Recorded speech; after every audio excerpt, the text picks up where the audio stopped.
Senator Capito and I are pleased to be joined this morning by a distinguished panel of witnesses to discuss climate change and our electricity sector. Mr. Rusco, who's here in person, welcome. Mayor Garcetti, who I presume is out in California. Mr. Folk, Ms. Snyder, Mr. Wood, we welcome you one and all. Experts talk about climate change and technicalities, things like parts per million or carbon dioxide equivalent.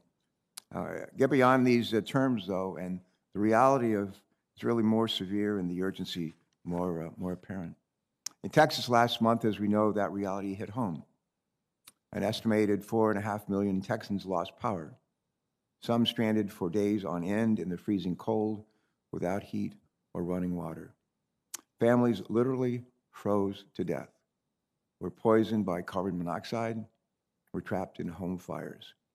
Overall, the crisis took the lives of 80 people, and the estimated damage to people's homes, to their businesses, to their livelihoods are expected to reach over $90 billion. It is heartbreaking, and it should never have happened in this country.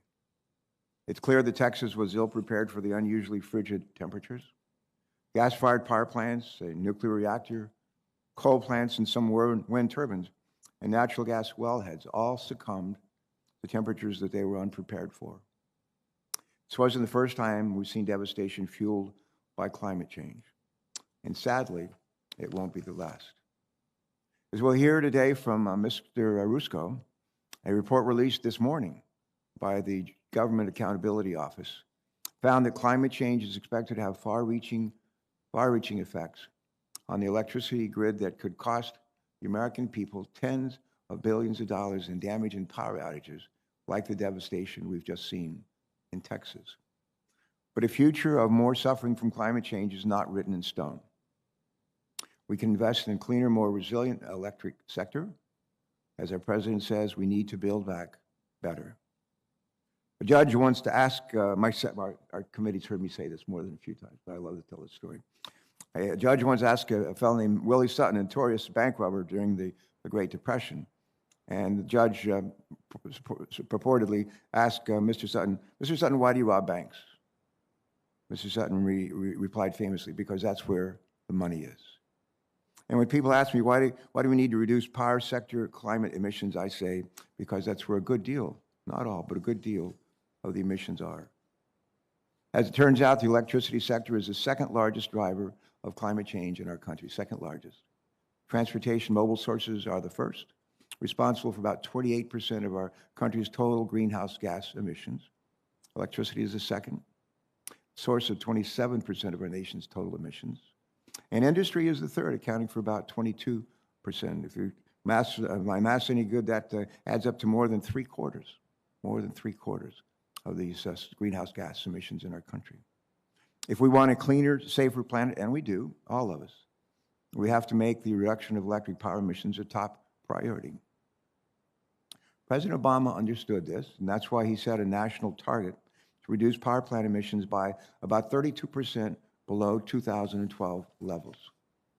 Clean Power Plan was crafted after responding to 4.3 million public comments and working with local leaders and stakeholders.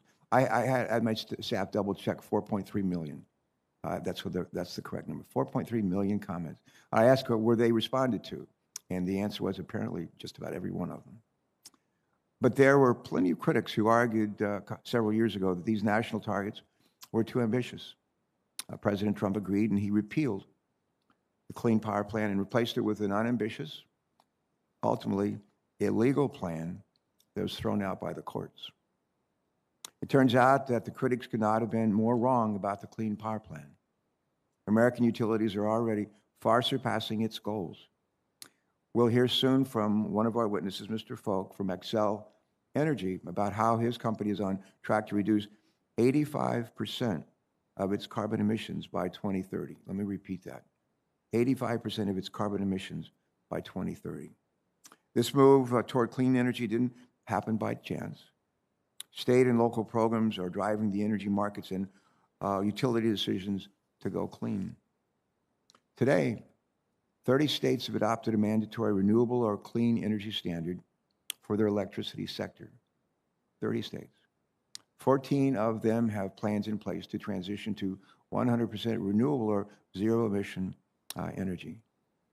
Dozens of utility companies have pledged to decarbonize their electricity in the coming decades. 40% of American households are now served by utilities that have pledged to completely decarbonize by 2050. This is encouraging progress. But the one way that we can get to a truly clean and safe electricity sector is if we come together and chart a lasting bipartisan path forward. Like President Biden, when I hear the words clean energy, the words that come to mind for me are job creation. And we knew that. We need every job we can create and grow. Clean energy can create millions of good-paying jobs, strengthen our economy, and build a more sustainable future for our children and for our grandchildren.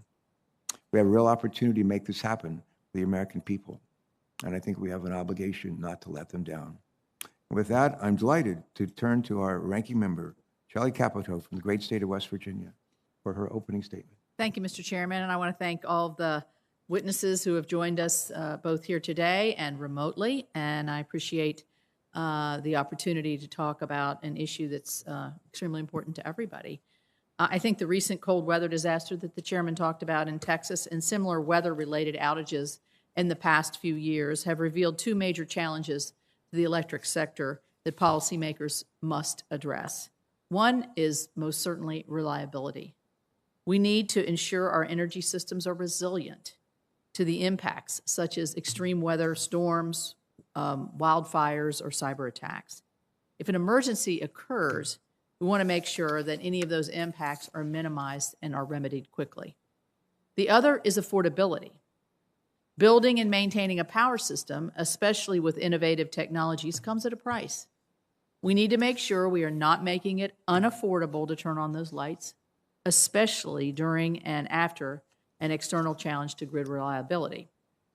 And also for those who are in the lower and low-mid incomes where the higher cost of utilities are particularly difficult to manage. I would suggest there are two key strategies that this committee can support to advance these related goals. First, we need an all-of-the-above energy strategy. Clean energy is not just wind and solar power. It includes nuclear energy, low-carbon natural gas, hydropower, geothermal, battery storage, and electricity generated conventionally from fuels like coal with innovative technologies such as carbon capture, utilization, and sequestration. Fuel diversity will pay dividends in addressing reliability by providing the flexibility to switch sources if one generation becomes unavailable. Despite the progress some may seek to ignore, American emissions have steadily decreased in the power sector over the last decade, while global emissions have risen, especially in China. As of 2019, carbon dioxide emissions from the power sector have decreased by 33% since 2005, and 2017 marked the 9th time this century that the U.S. reduced emissions more than any other nation, thanks primarily to the revolution in domestic natural gas production.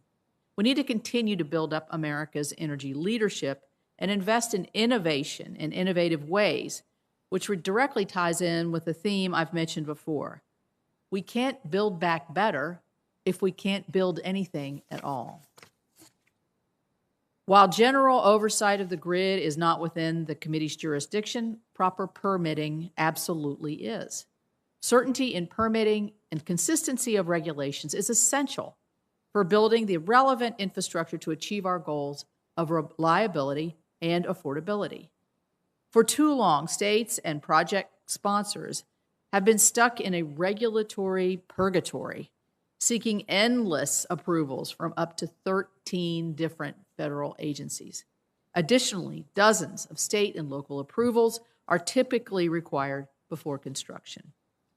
Building on the streamlining provisions enacted under Title 41 of the FAST Act and the creation of the Federal Permitting Improvement Steering Council, the One Federal Decision policy called for early coordination and predictable timelines to deliver decisions in a timely manner without compromising any environmental protections. However, one federal decision was revoked under one of President Biden's first actions in office when he signed Executive Order 13990. It will be hard to deliver on clean energy if permitting complexity represents an unsurmountable challenge. As one example, new wind and solar projects are often constructed hundreds of miles from consumers, far from existing transmission lines, to move that electricity where it is needed.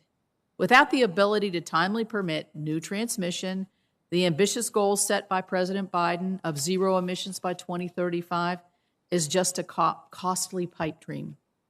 If there was any doubt as to the path my Democrat friends want us to think about, I think if we look at what's happened, and I see my colleague here from California, and I'm really pleased that we have Mayor Garcetti on the panel, because I want to look at what's specifically going on in the city of Los Angeles.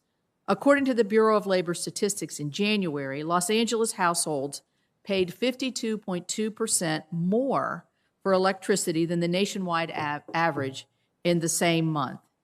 And that's despite LA's famously beautiful and milder weather. This is nearly 7% more than Los Angeles paid last January. So the trend is going in the wrong direction on affordability for the City of Angels. On reliability, according to the U.S. Energy Information Administration in 2019, the average American lost power for approximately 4.7 hours, including as a result of extreme weather events like floods, blizzards, and hurricanes. In California, also in 2019, customers had 9.78 hours without power, which is more than a 5-hour difference, which doesn't sound like much, but when you look at it percentage-wise, it's double the amount of time. Wildfires and controlled outages aren't the only blame. Outages in non-fire months were also up compared to 2018. And Los Angeles led the way with 5,787 blackouts in the year 2019, impacting more than 6.4 million customers.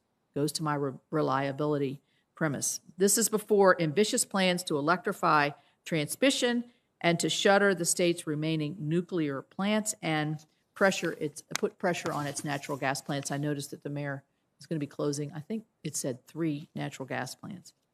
So California, its demand for power and lack of generation stresses the systems also of their neighboring states. For now, it looks like things will continue to go in that direction in California, and I suggest that we can do it a better way for the rest of the country.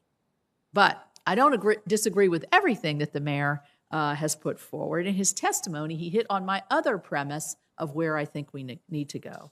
I was very pleased to see and hope to engage him to see that he is very interested in the permit streamlining aspect of getting cleaner energy to every household.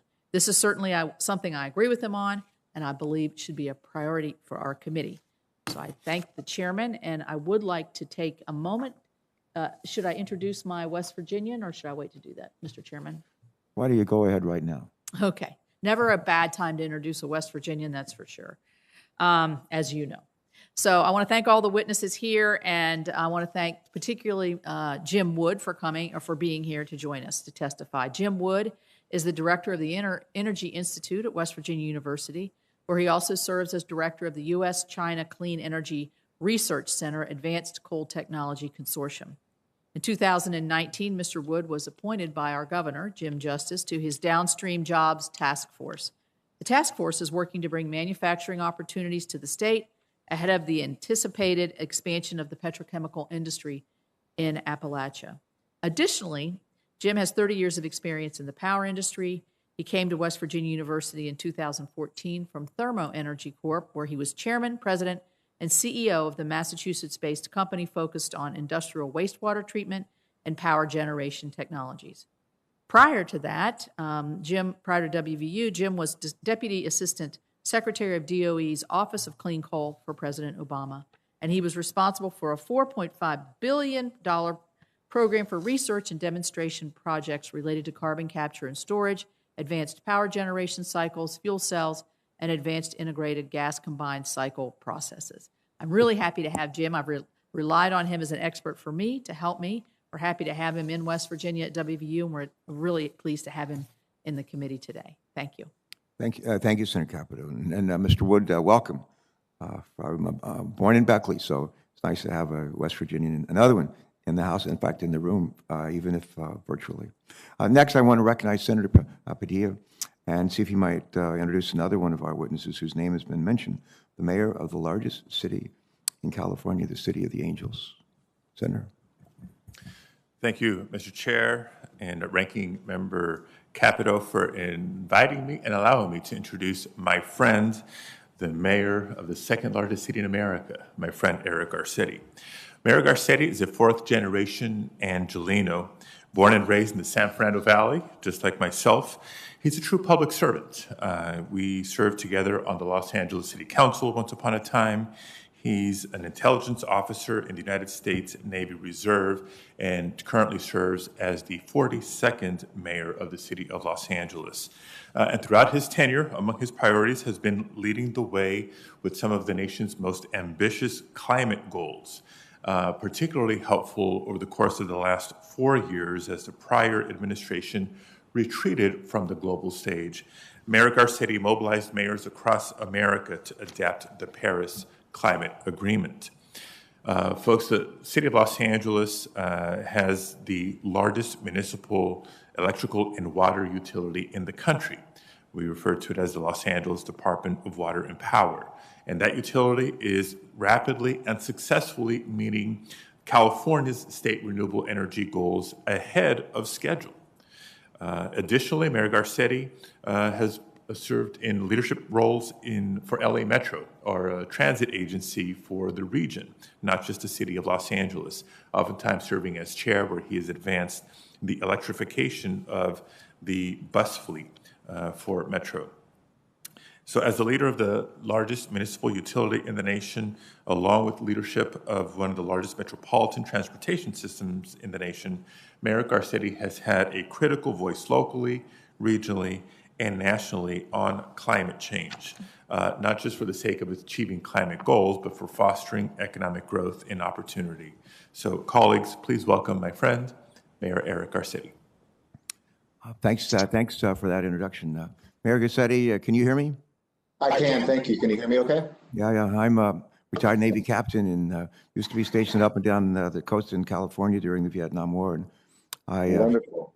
I was a naval flight officer, P-3 aircraft mission commander, and also the intelligence officer for my squadron. I understand, are you still in the reserves?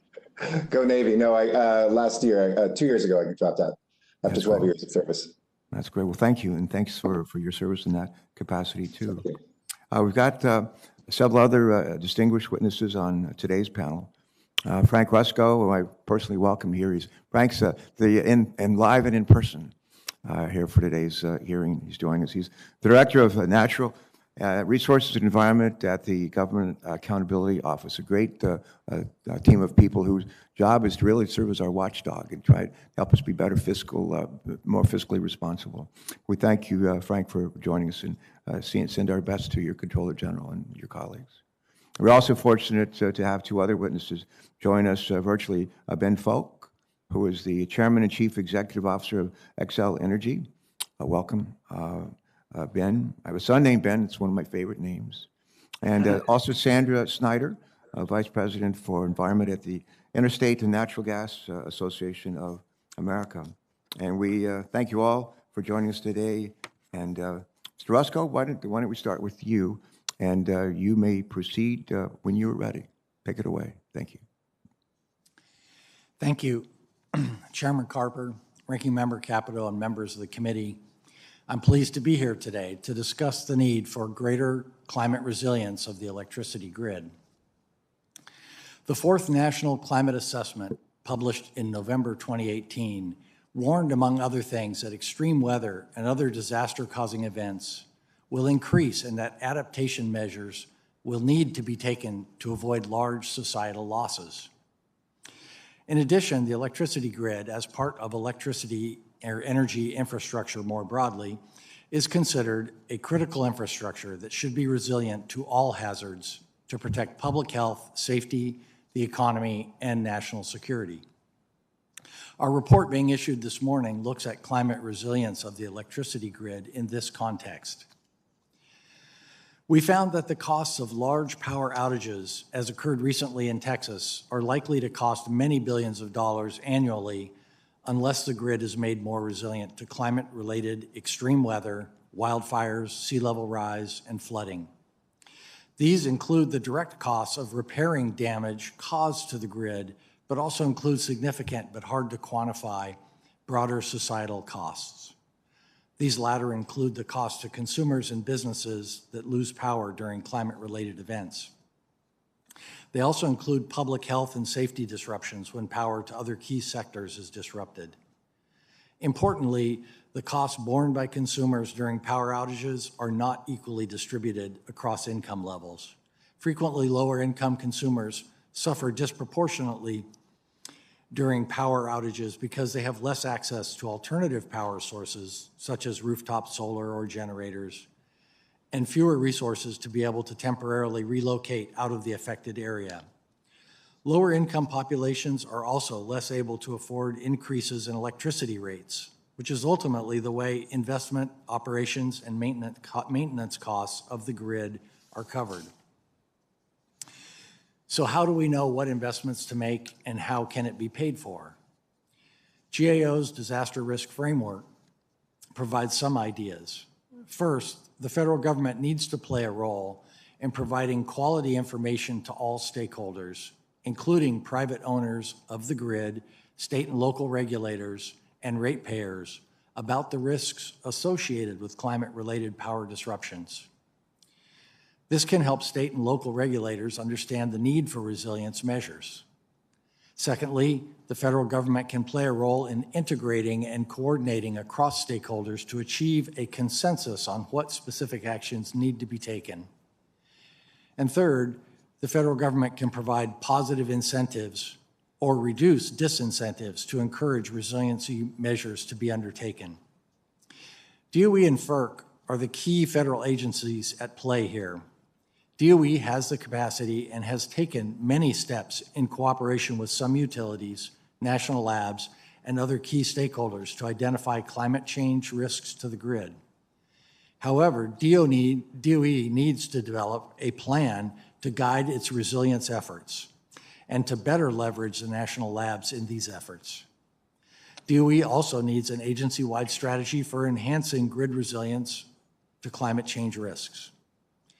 FERC, similarly, needs to better identify and assess climate-related risks to the grid and plan a response using its authority over grid reliability. While DOE and FERC can help identify and plan what resilience measures should be taken, this still leaves a question of how it will be paid for. GAO does not offer a solution here, but some observations from our body of work may be useful. First, climate change poses risks to environmental and economic systems and creates a fiscal exposure to the federal government. The federal government can reduce this fiscal exposure if federal efforts are coordinated and directed toward common goals, such as improving climate resilience. Secondly, climate resilience will take a whole society approach to determine what measures to take and what parts of society bear what costs.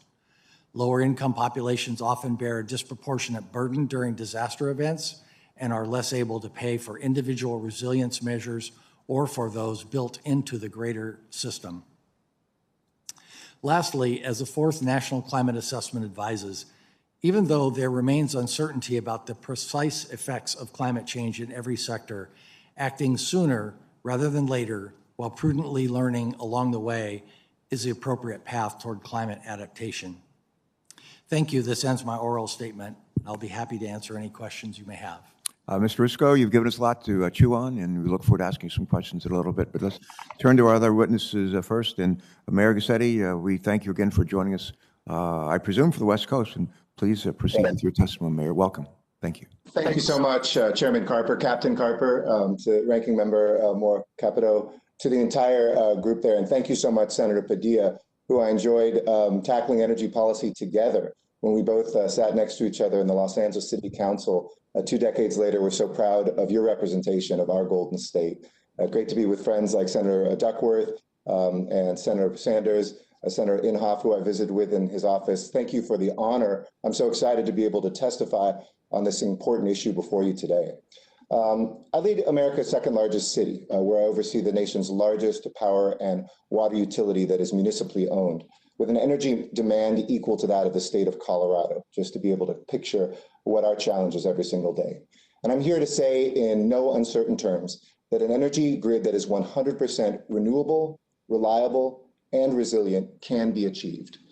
Los Angeles is proof. In 2002, our utility was just 2% renewable and 50% coal. Today, we are 40% renewable, and by 2025, we will have 0% coal. We're forging this new reality in Los Angeles and seeing it happen in cities nationwide. As founding member of Climate Mayors, a bipartisan group of over 500 mayors who are Republicans, Democrats, Independents, we know that clean energy transformation isn't just possible, it's a necessity.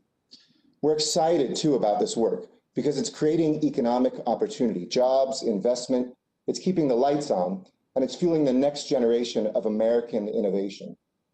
Now, a lot of cities are buying green power on the grid, and that's great. It's an important part of this transition. But in LA, we own our utility, so we have to build it from scratch, and we're building a renewable grid on our own. In other words, transitioning to clean energy from soup to nuts, all while having to keep the power flowing 24/7. That's power for ventilators that are keeping loved ones alive today. That's power for our port, the largest in the Western Hemisphere, that helps with Long Beach bring 40% of all the goods into your states across the country. Power for stadiums and venues that will soon propel our economic recovery. And even as our state did face some rolling blackouts, we haven't had a single rolling blackout in Los Angeles because we've made sure that renewable energy is also reliable energy. And we've connected to partners across the Western United States, co-owning and co-building the Hoover Dam, hydropower in the Pacific Northwest, wind power in Wyoming and New Mexico, green hydrogen in Utah. And coupling this with our local distributed power inside the basin, in Los Angeles, this is on rooftops and in batteries, we're saving people money. So it's not the rate of electricity, it's what you pay on your bill that anybody cares about. And count this, $1.5 billion in savings from energy efficiency alone since I took office 8 years ago. But you've seen the news. Climate events are getting more frequent. They're more dangerous. People are literally losing their lives. So our work is that much more urgent. Two local examples underscore this point for me in Los Angeles. We're used to heat, but in July 2018, we had temperatures spike 108 degrees that day, one of the hottest days on record. And though we had invested in infrastructure, cables melted, distributing stations overloaded, some lost power for 3 days. It wasn't an issue of power, there was plenty of that. This was climate change. It's time for us to change that old book.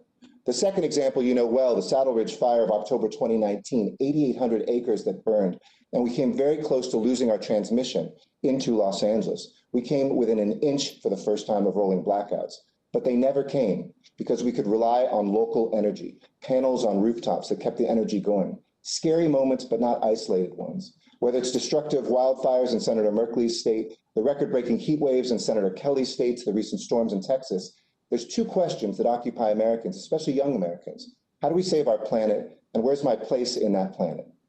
We're answering that in Los Angeles with what we call the 5 zeros, a zero carbon grid, a zero carbon buildings, zero carbon transportation, zero waste, and zero wasted water.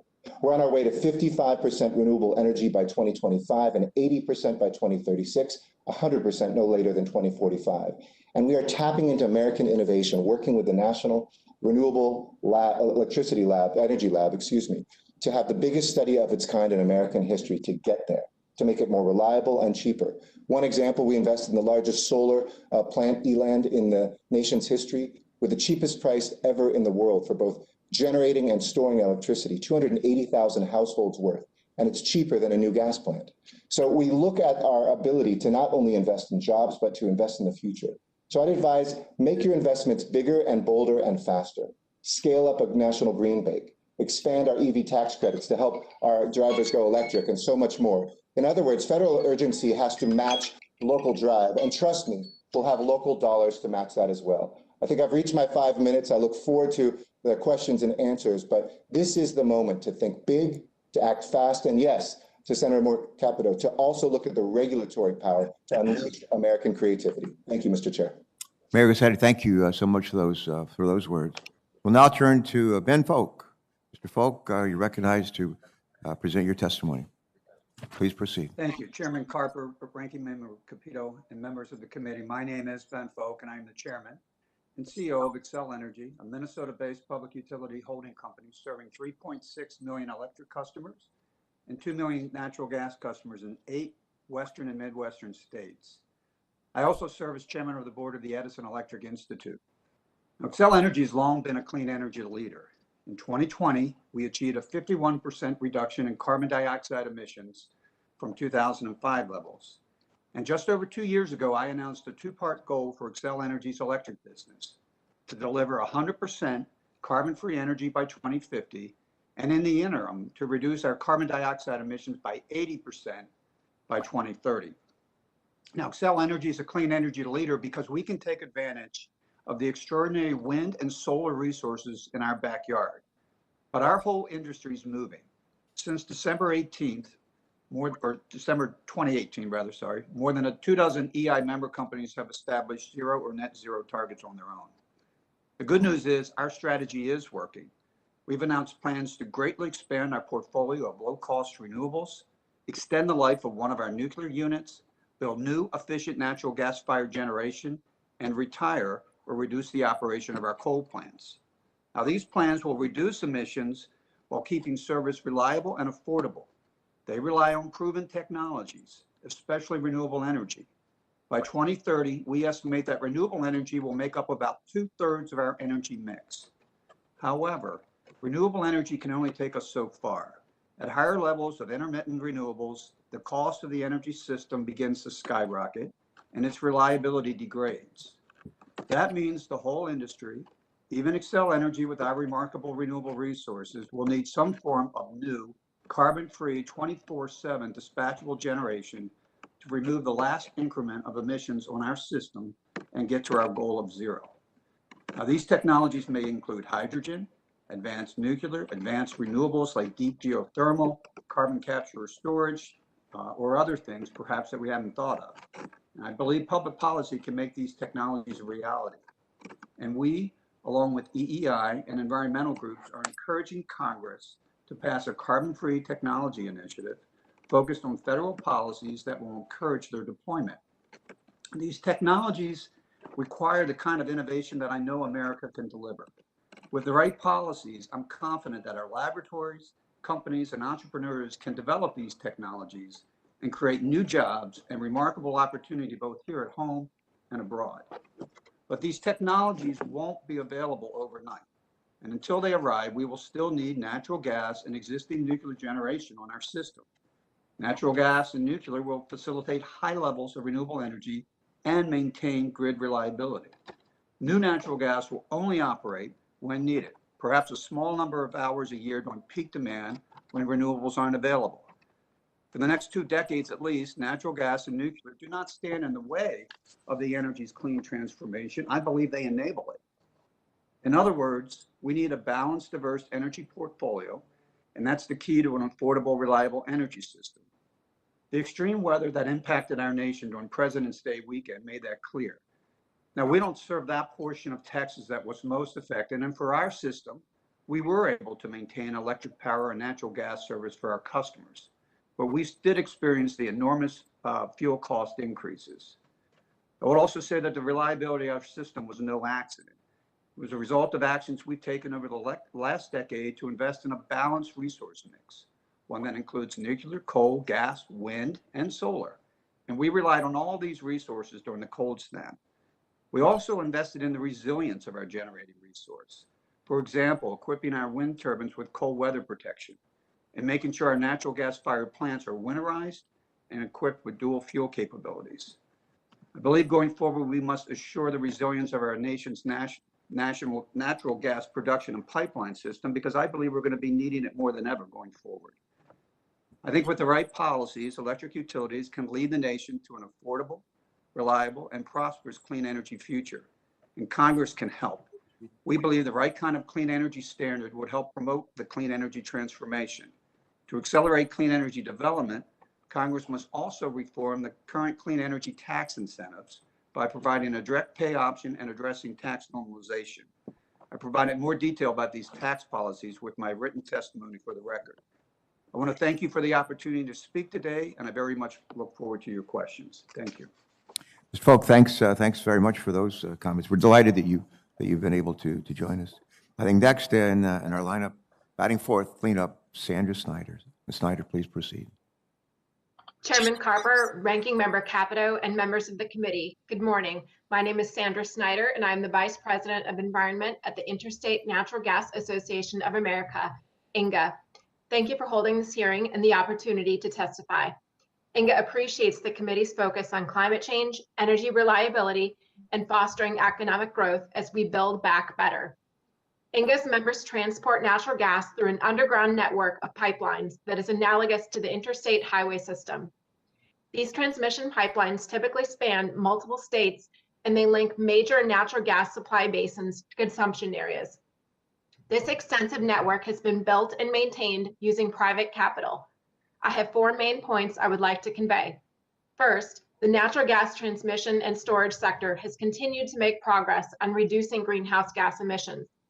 Second, natural gas enables cleaner, reliable, and affordable energy across the US and the world. Third, infrastructure permitting predictability is key to building back better. And fourth, natural gas empowers critical energy services vital to our economy. The natural gas transmission and storage sector has been and continues to be committed to being part of the climate solution. Between 2011 and 2019, the average methane emissions from natural gas transmission and storage compressor stations decreased by 31%. Even as we made these improvements, in 2018, INGA issued voluntary commitments to further reduce methane emissions from our facilities. In January of this year, INGA's members went further by committing to working together as an industry to achieve net zero greenhouse gas emissions from their natural gas transmission and storage assets by 2050. Our members are committed to reducing the carbon intensity of their infrastructure by reducing emissions from the transmission of natural gas using new technologies and exploring opportunities for our infrastructure to potentially evolve in the future. To be successful, greater investments into research and development will be necessary, as well as new constructive energy policies and practices. Natural gas infrastructure enables reductions in carbon dioxide emissions across the US and global economies without compromising reliability or affordability. Between 2005 and 2019, CO2 emissions from the US power sector declined by 33%, with fuel switching to natural gas accounting for more than half of those reductions. Additionally, to support the growth of renewable energy, members of INGA will provide the services necessary for flexible, fast ramping generation and reliable energy storage to minimize the risk of power disruptions. An INGA survey found that interstate pipelines delivered 99.79% of firm contractual commitments to transportation customers at the primary delivery points in their contracts. Furthermore, liquefied natural gas exports from the US can help other countries meet their energy needs while also reducing emissions. Clarity and predictability in the infrastructure permitting process are key to building back better. Interstate natural gas pipeline projects typically are subject to regulatory oversight by multiple federal agencies, including FERC, the US Army Corps of Engineers, and the US Fish and Wildlife Service. To increase access to natural gas, complement the growth of renewable energy, and deliver lower carbon fuels, we need permitting predictability and clear regulatory requirements that can be applied in a consistent fashion. Our members' projects have sometimes faced years of litigation because certain states refuse to comply with Congress's clear direction under the Clean Water Act regarding the timeline and scope of their authority to assess water quality impacts. EPA recently engaged in notice and comment rulemaking and revised its Clean Water Act Section 401 regulations to prevent states from overstepping their authority. Similarly, CEQ amended its NEPA regulations last year to address many of the issues raised in litigation, including the scope and content of a federal permitting agency's NEPA review. A lack of regulatory clarity and predictability hampers development in the natural gas industry, as well as other sectors that are trying to move America towards a cleaner energy future. Finally, natural gas is a foundational fuel that empowers our current and future economy. We need stable and affordable energy to recover from the pandemic while creating new jobs, fueling economic growth, and minimizing greenhouse gas emissions. Approximately 1/3 of the natural gas consumed annually in the US is used for power generation. Natural gas is also used to produce products and services such as food preparation, cars, computers, prescription drugs, and construction materials. So even as the opportunities for renewable energy may expand, there will continue to be a need for natural gas and associated infrastructure. Thank you again for the opportunity to testify. Ms. Snyder, we thank you for joining us. Thank you very much for your testimony. And last but not least, from West Virginia, the Mountain State, Mr. Wood. Chairman Carper, Ranking Member Capito, and members of the committee, thank you for the opportunity to give testimony and to answer your questions. Senator Capito, thank you also for your generous introduction. West Virginia University is a public land grant research intensive university founded in 1867. It's designated an R1 doctoral university by the Carnegie Classification of Institutions of Higher Education. Funding for sponsored research programs from all sources exceeded $194 million in fiscal 2019-2020. Examples of West Virginia's innovative research activities include developing a rare earth oxide extraction process using acid mine drainage and other coal mine wastes. This research is being done with the support of the National Energy Technology Laboratory in collaboration with Virginia Tech and Rockwell Automation. Replacing high carbon emitting steam methane reforming processes with catalyst thermochemical conversion of methane to CO2 free hydrogen and solid pure crystalline carbon. Developing techniques and technologies to integrate state-of-the-art downwell innovative fiber optic and microseismic sensors to make improvements in data collection and production tools with advanced big data and machine learning applications for accurate reservoir characterization and modeling of the Marcellus and Utica shales. Research into technical and economic advances of renewable geothermal sources of energy, and WVU in conjunction with Lawrence Berkeley, Cornell, and West Virginia National Guard are researching designs for the deep direct use of this source on the campus.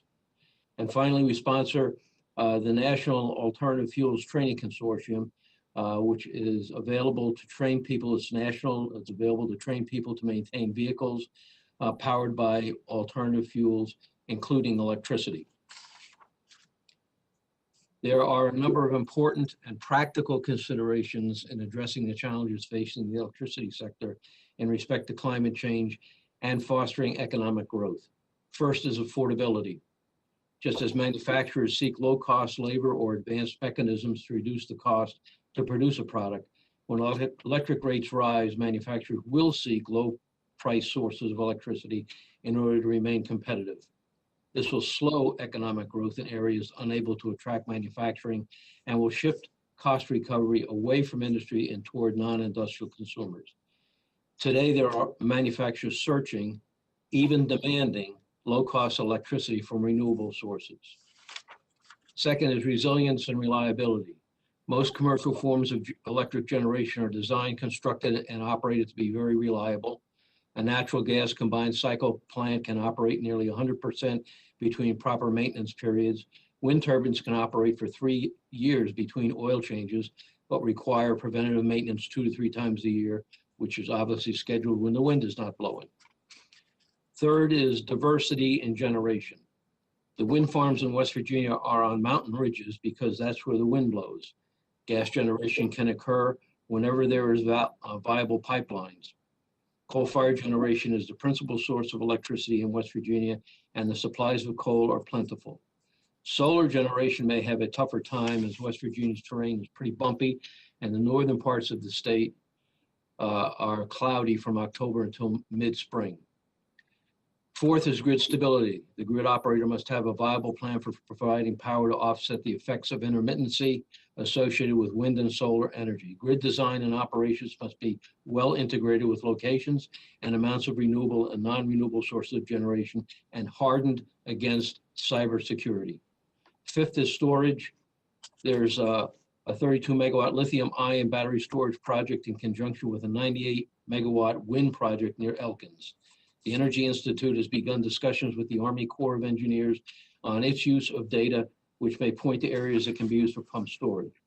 Storage technology will need improvements in order to provide effective and economical replacement of energy during periods of renewable intermittency. Between 1990 and 2018, West Virginia's CO2 emissions declined 13.3%, only one of 15 states in the United States.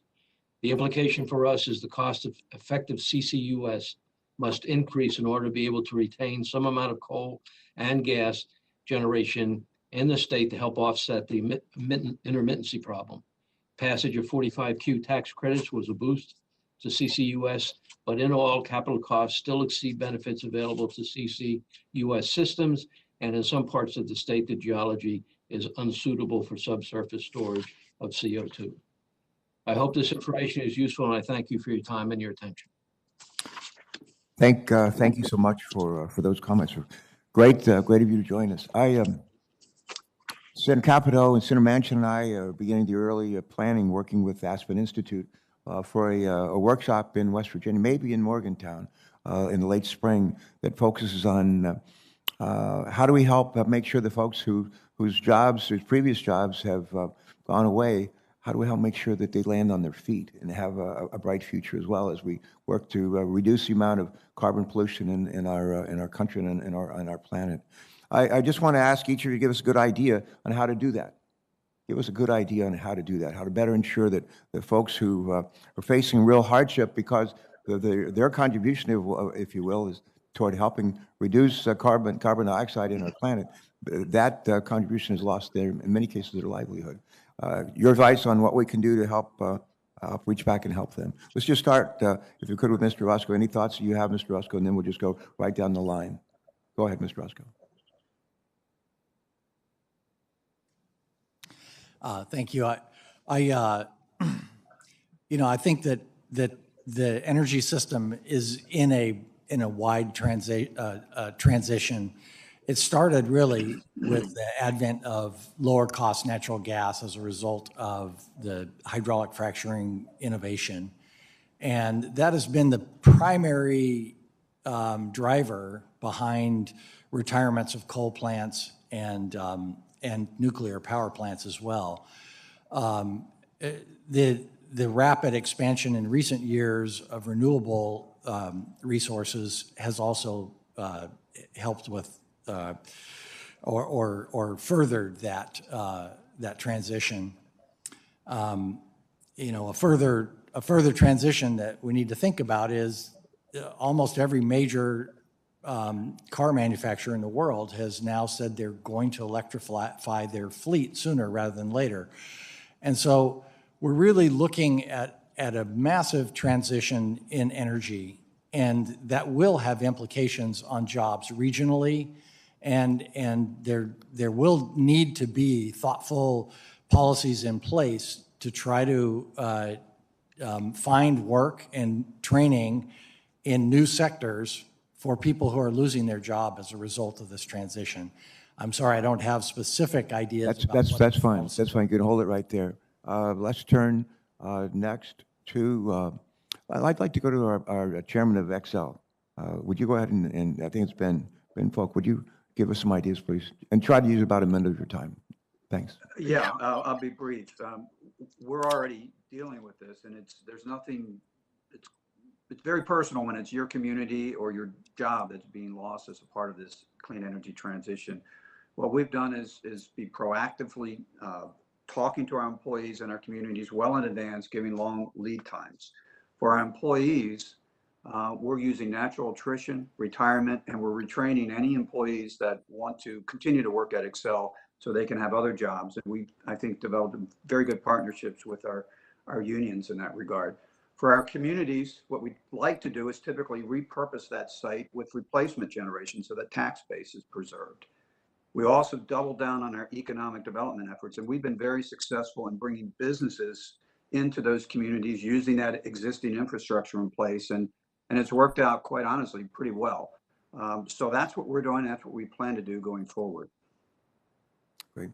Ms. Snyder, any thoughts you have, please? Just briefly, use maybe a minute, please. Yes, so natural gas is a foundational fuel that we view as being very necessary to address the climate solution.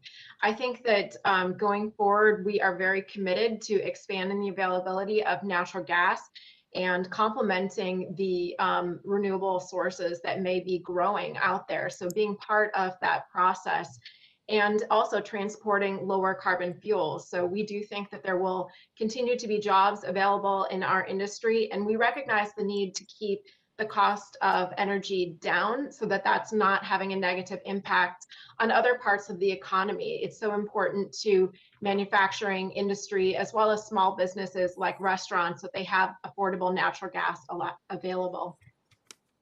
Good. Mr. Wood, please. Thanks, ma'am. Same Well, question. thank you. I'm more inclined to think about planning first and acting right after the planning. I think we need to stimulate R&D in renewables. There's nothing that I know of yet that's going to stop the intermittency of the existing renewables that we have. When the wind doesn't blow and the sun doesn't shine, you don't get power. And if you don't have power, you have to have an ability to bring power from outside into the areas that were served by that. So I think that's the first thing, is to plan this process so that where wind and power and other renewables are going to exist, you will be able to substitute power from outside that area. So that's one. Second is, I think we need some work on the development of lithium. Electric batteries are going to require lithium. And so that is something that we don't make a lot of in the States. It's being made a lot of in China. And third is besides making electricity with natural gas, we think there are other things you can do with natural gas to make products. Good. We'll explore that later. Mayor Garcetti, would you just give us a couple of brief ideas, and then we'll turn it over to the one.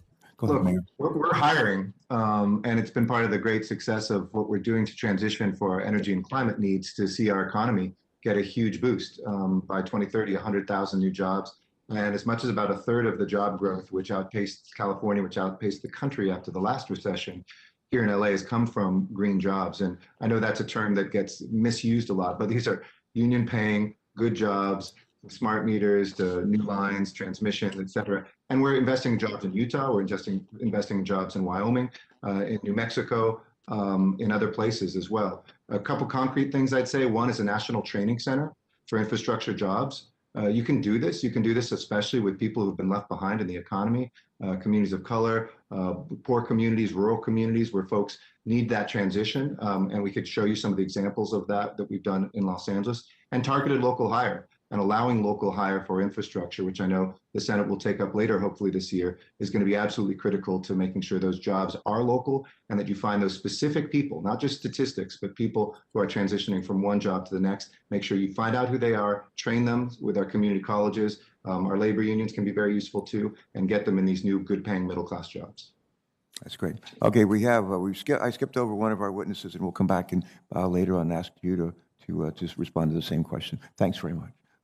Madam, I'm going to yield my time, or I'm going to let Senator Inhofe. I'm not giving up my time. I'm just letting him go before me. Thank you. Well, I appreciate that very much. We have another committee that's going on right now that I have to be there for, so thank you very much for doing that. Mr. Folk, we had problems throughout the country during this cold spell that we had. In fact, in my state of Oklahoma, it was the coldest it's been since 1878, I think so that's something we had not experienced before, but we handled it real well. And we handled it. If you look at our neighbor down there in Texas, they had outages, we had all these problems. We didn't have those problems. And I have to say that it was coal that saved the day. Normally, coal is about 10% of our mix. and we had to use that up to 40%. And that's the reason that we didn't have the problems that some of the other states. I think that speaks to your concern about the fuel diversity and how important that is. Now, I would say if our grids were operating on renewables alone during that storm, what would that have looked like? Would it have been more outages or less? Well, I don't think the big grid can operate on renewables alone. I think it does need to be backed up, Senator. And I think increasingly the nation is moving away from coal and towards natural gas. But, you know, we have to have better coordination between the power sector and the gas sector because the interdependencies are not getting less, they're getting greater.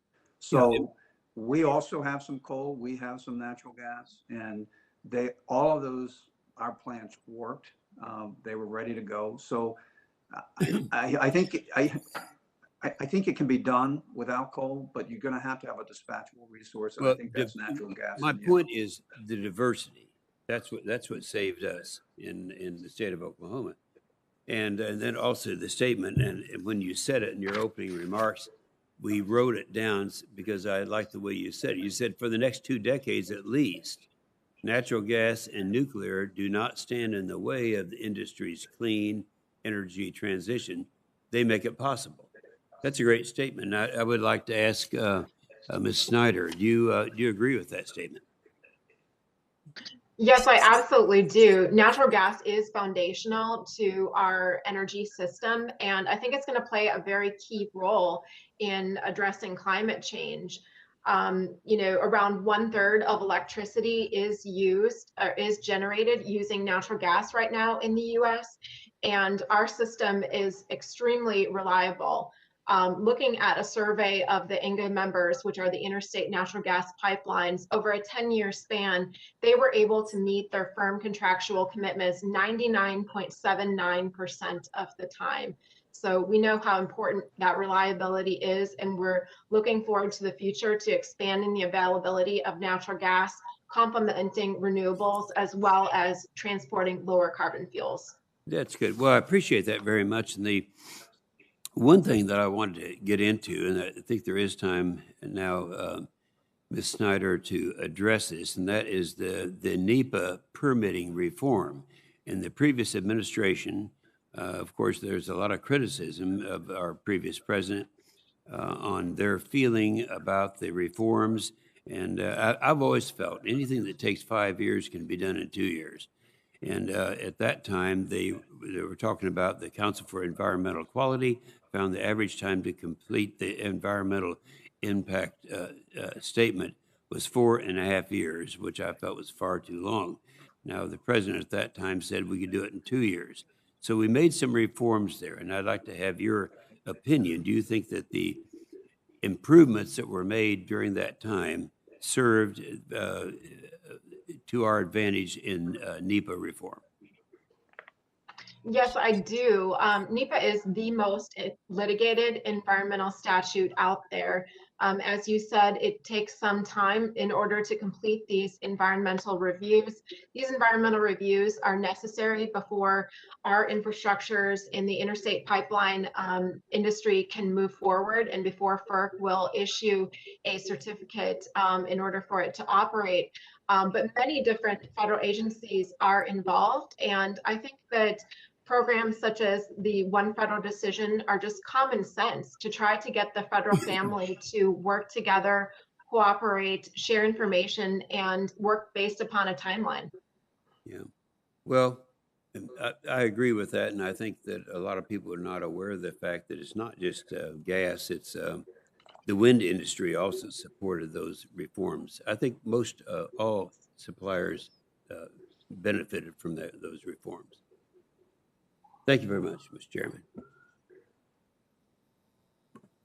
Thank you, Senator Inhofe. And I think we have joined us by WebEx Senator Cardin, my neighbor in Del Mar. And Senator Cardin, if you're there, take it away, please. Thank you. You're welcome. Mr. Chairman. Thank you very much. I've enjoyed the testimony of our witnesses. Thank you for holding this hearing. I think it's critically important as we look at building back better. How do we have an electric grid that meets the challenges we have, the realities of climate change, and can reduce carbon emissions. That needs to be our goal. So I want to try to cover 2 points if I can during my time. First, 20% of our total electricity is generated by nuclear power, but it's over 55% of the carbon-free electric productions. So as we're talking about building back better, we have a very old nuclear fleet. Any specific suggestions as to the importance of at least maintaining our capacity for nuclear generated electricity, and how can we go about doing that? What type of additional federal policies are needed in order to be able to maintain our capacity for nuclear power?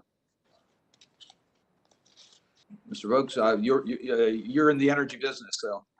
Yeah, well, I can't agree with you more. I do not think we can afford to take 2 steps backwards by losing our existing nuclear fleet, because you have the stats perfectly. It's 55% of our carbon-free energy.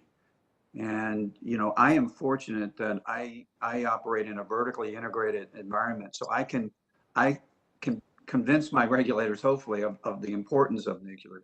But when you're in a deregulated market and you're competing against just pure price, the carbon-free attributes of a dispatchable resource aren't always recognized. So I think there's ways we can preserve the nuclear fleet with grants. I think there was a legislation proposed around that, or through tax incentives. And I think it's extremely important as we look at that going forward. I'm also try to be technology agnostic on these technologies. Will get the last bit of carbon off our grid, but I'm a big fan of next generation nuclear and things like small modular reactors. So let me go to my second subject, and that is the use of technology. We are behind in technology. It was mentioned during this panel, the technology on battery storage. We're not where we need to be. So as we're looking at building back better, what type of incentives can we put into congressional action that will advance technology in America so we can be the leader not only in developing the technology, but deploying the technology? So we have a much more efficient system. We know that certain sources of carbon-free energy are difficult to store. Advancing these technologies could not only help us with a more modern capacity to deal with the needs, but also do it in a much more environmentally friendly way. So what suggestions do you have in order to advance technologies such as battery storage? Anyone on the panel wish to respond, I'd be glad to hear from you. I'll jump in, Senator. Thank you so much for the question. You know, one of the things we're doing in Los Angeles is we're investing in transportation technology. It was mentioned by Senator Padilla. We passed the nation's largest transportation measure at local level. It's actually a 1 cent, never sunsetting sales tax that's going to provide about $120 billion in the next 40 years. I want to land those next generation bus companies in America. I want to produce the lithium from California, where we're looking at places to pull lithium from the ground. I want to see those, the R&D, which you saw brilliantly from California land, a rover on Mars just a couple of weeks ago. We've got folks ready to do this, but we do think that the federal government can play a big role in investing, working closely with the National Renewable Energy Labs, for instance. It wasn't a bunch of elected officials. It wasn't a political thing when we went to them saying, how do we get Los Angeles to 100% renewable without carbon spewing fuels? They did it as scientists, and it was clear that investing more in those will help us compete globally.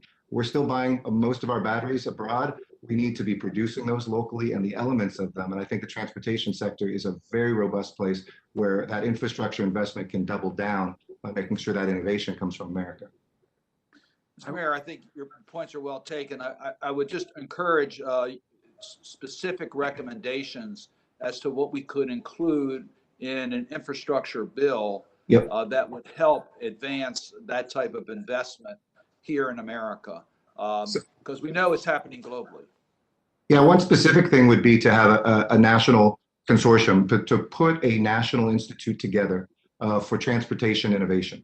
Right now, that doesn't exist. That's something you could locate through DOT or DOT and DOE together. I think would be a brilliant place to put that. And right now, it's being done very well by people in private sector, often abroad. But here in the United States, we don't have that today. I think that would be a welcome part of an infrastructure package. I thank you for the suggestion. Thank you, Mr. Chairman. Thank you so much. I believe Senator Capito is next. I think she's going to yield to Senator Creamer. And after that, if she doesn't reclaim her time, Sheldon Whitehouse will be next in line by WebEx.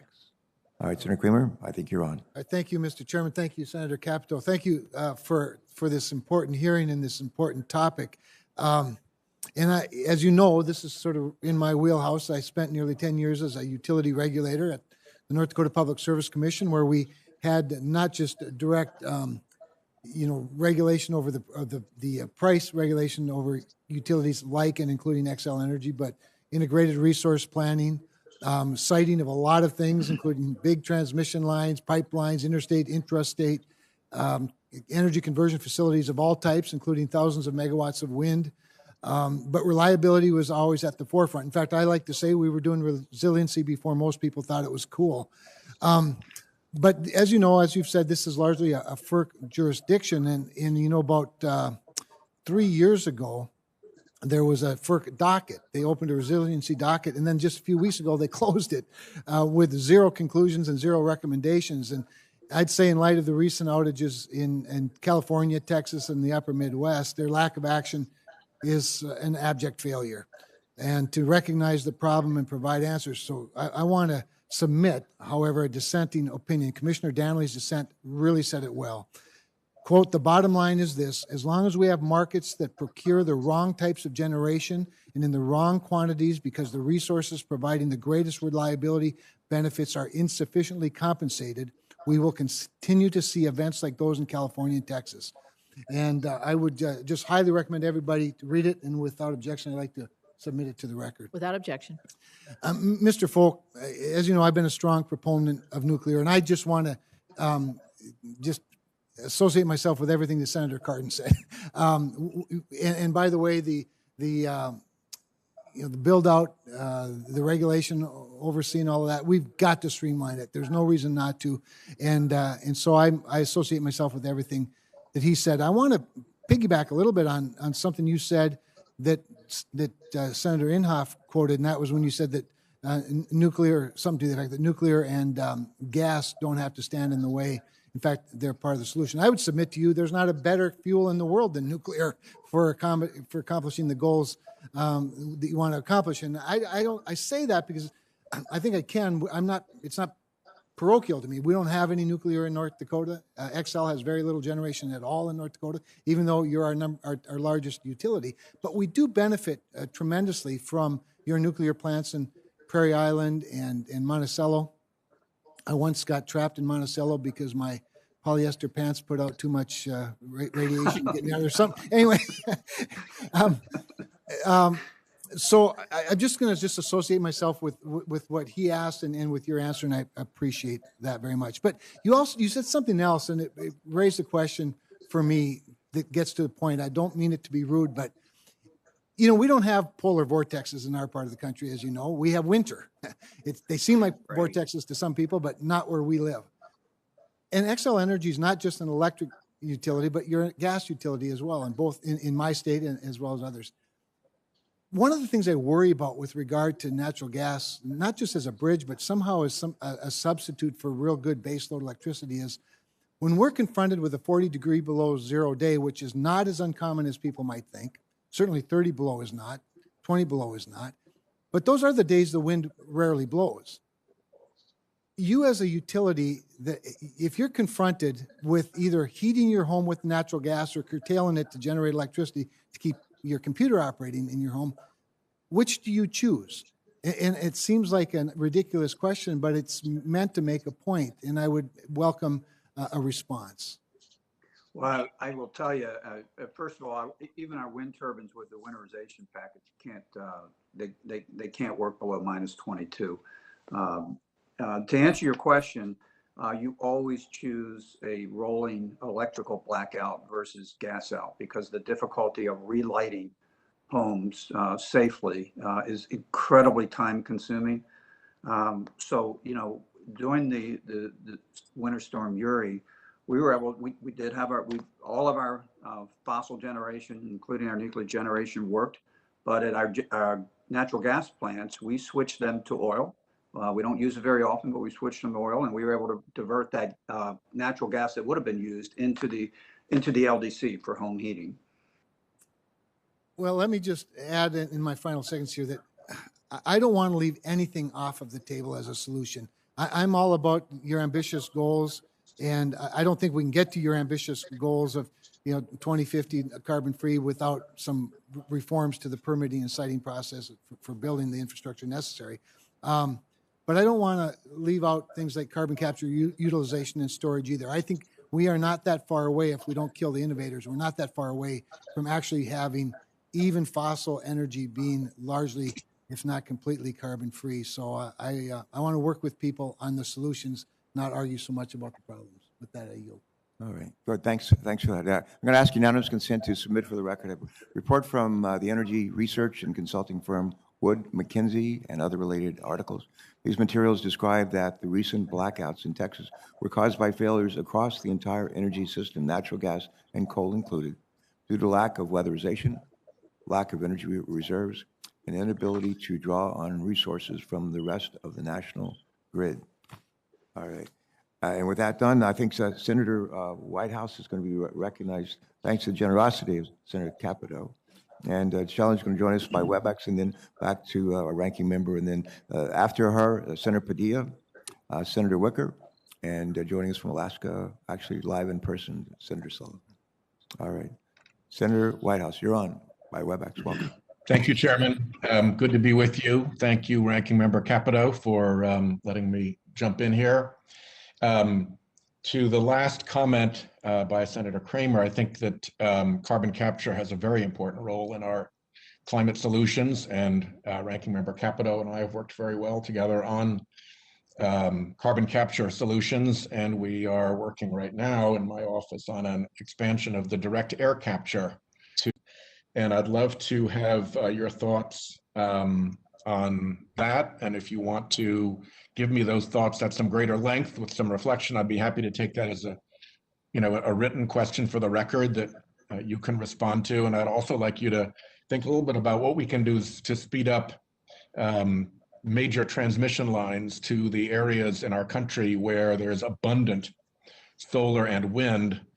Short story, I drove through the Wind River Reservation in Wyoming, which is 3 times the size of my home state, and went through miles of what seemed just completely vacant space that the wind was screaming across and the sun was beating down on. And the 2 tribes who share that reservation are losing the snowpack that provides the summer water for them. It's basically their summer water storage. So they're looking at real trouble because of climate change, and it would be great to be able to have industries like that take up in that great big reservation, and yet it can't happen because there's no transmission lines. So a solution to that and Build Back Better would be something I would welcome, and I'd love to have your brief comments on those. Yeah, I mean, on the nuclear side, I mean, I think as we look to extend things like PTC, ITC, we ought to consider a PTC for the existing nuclear too, to put it on level playing ground. And I think nuclear could compete with an even playing field. On the issue of transmission, let me just give you an example. We knew that we needed to have more transmission as we started our clean energy journey at the beginning of the 2000s. We just completed that transmission a few years ago. So it took 15 years to get it built. And that's interregionally. I think what you're talking about is even a more expanded highway. So, permitting, cost allocation, those are the things that really bog it down. And I think we've had some comments before on, having to streamline things like NEPA, et cetera, to make that more efficient. It's absolutely going to be necessary. Well, let's try to work on that and Build Back Better, because we're going to be doing a lot of building as a result of that bill. Mr. Chairman, I think I've probably gone over my time. I can't see my clock, but I thank you for your indulgence. You got another 24 seconds seconds to use it. Go ahead, Shelley. Use it wisely. I'll just say another kind word about direct air capture, which I think is a great opportunity for us. All right, thank you. Looking at the roster here, after Senator Whitehouse, we're back to Senator Capito. Thank you. Mr. Chairman, thank all of you. And I want to ask Mr. Wood my first question. We've talked a lot about individual generation and how we're going to meet the challenges. And one of the things I think that you've talked about is the diversity of energy sources, particularly as it relates to manufacturing. So, if we're looking to keep our manufacturing base, and part of Build Back Better is bringing more American jobs, manufacturing jobs back into this country. What do you think diversity, I mean, do we need the diverse set of energy resources to power our domestic industries? Can we do it all in renewables? And our capital investments in manufacturing based on the presumption that they get access to affordable and reliable electricity? Thank you for the question. I think the answer is definitely no. We can't do it only on renewables until we have a solution for the intermittency. I can imagine what Elon Musk was thinking after he decided to move to Texas, and lo and behold, he lost electricity for a long period of time, and now he's going to build a 100-megawatt storage facility outside of Houston. I'd like to ask him what he thinks about running a plant that loses electricity and then can't get replaced because there's no replacement power that can connect with that part of Texas. So I don't think so. I think what I said before, which is a planning first process, ought to take place where we understand where the large sources of renewables are, what kind of renewables they are, how far we want to transmit them, and where we have sources of non-renewable electricity that we can use, including, of course, gas, to replace that. Gas is, and I understand the gas and nuclear, but gas is a little bit better for this renewable intermittency because gas units can change load fairly quickly. And when the wind stops, you've got to, if you're not going to shut down a plant, you're going to have to change sources of energy very quickly. Nuclear has a pretty good record in changing load, but not as good as the gas plants. Thank you, thank you again for being on the panel. We've heard a lot about the NEPA process being 4.5 years. I mentioned in my opening statement that we can't build back better if we can't build. Senator Whitehouse just talked about transmission and the loss, the sparsity or scarcity of transmission in certain areas that could be helpful. So the timelines that we're looking at for full renewable and net zero emissions, 2035, can this, this is a question for everybody. I know we've talked a lot about this, but unless we can get these things permitted in a much shorter time frame in terms of transmission and pipelines and other things, I don't know how we can get to this aspirational goal of zero emissions in the power sector by 2035. So I'm interested to see, we'll just start with our guest here, Mr. Roscoe, if you have any comments on that from your report. Well, from previous work, we know that the concerns about permitting are real. You have to deal with multiple agencies. It really helps if you have a lead agency that coordinates. It also helps if you have a pre-application period where everyone can be brought together, all the stakeholders. Those are the things that work. Some of the things that are sort of out of the federal realm are when you get in a lawsuit, that sort of stops everything. And I don't know what the federal government can do about that part. Thank you. I'm going to go to Mayor Garcetti on this one because you mentioned it at the end of your remarks. It's interesting, we've heard from the industry, we've heard from others, but you're a quite large municipality. I don't know how many times my state you are, but a lot. And so from your perspective, the permitting issue, since you mentioned it, how does that impact you in your very large city? Well, thank you, Senator. Absolutely. We have so many different regulatory authorities between the state and federal government. Streamlining that would be important since we really do have an infrastructure that's through multiple states. And, weatherizing critical systems, for instance, at strategic locations, both locally and regionally, should be a part of Build Back Better. And maybe require them by code, but then streamline the permitting. so that if it's required by code, it can be by right. As we do this major grid redevelopment, that would be a very positive thing that I think all Americans could rally around to create that resilience through the diversity that we need and the investments that we need to have. Thank you. Thank you. Thank you, Senator Capito. I think Senator Markey might be next, and he's right here in person. Senator, how are you doing? Thank you, Welcome. Mr. Chairman, very much. A clean energy standard. It's going to be absolutely essential to ensure that we create the right metrics to guarantee that we meet the high standards which are going to be necessary in order to match the magnitude of the problem. As you already said, Mr. Chairman, 1 in 3 Americans already live in a city or a state that has a 100% clean electricity standard that has been made a part of their state or city mandates. And so we have a real chance here to do something. Actually, 12 years ago, Henry Waxman and I over in the House, we were able to pass a clean energy standard. It was blocked in the Senate after it passed in the House. But still, cities and towns have stepped up, as you said, and they put their own clean energy standards on the books.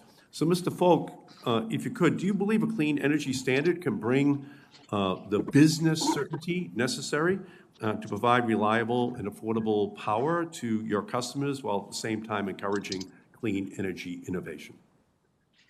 I do. I think a well-designed clean energy standard is the right approach to climate policy. I mean, clearly details matter, but if we can design one that does recognize the need for natural gas as a bridge fuel and the value of carbon-free nuclear, if we have guardrails on reliability and cost and timeframes that are pragmatic, and combine that with the the more funding for those technologies that get that last bit of carbon off the grid, I think it's the right way to go.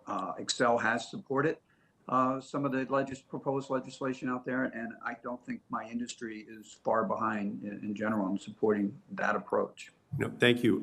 And again, the Obama administration propounded and put in place a clean power standard, which was going to be a 32% reduction in greenhouse gases by the year 2030.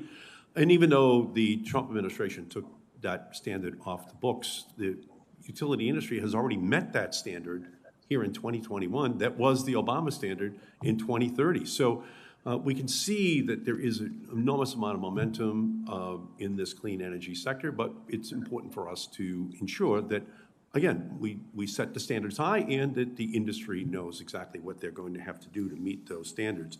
Mayor Garcetti, one of the questions which is constantly asked is, can renewables be reliable?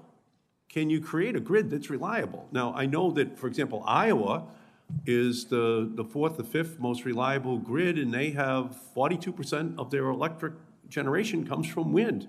So tell us the story of, if you would, LA and your goals for renewables and energy efficiency and the reliability that you're simultaneously building into the system.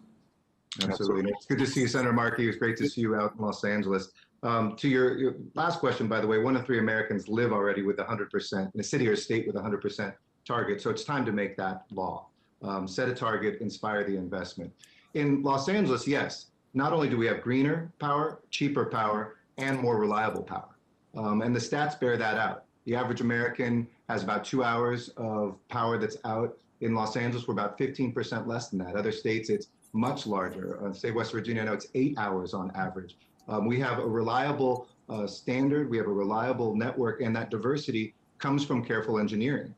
We have distributed solar in our basin, which is much more reliable when transmission lines cut off for any reason of extreme weather.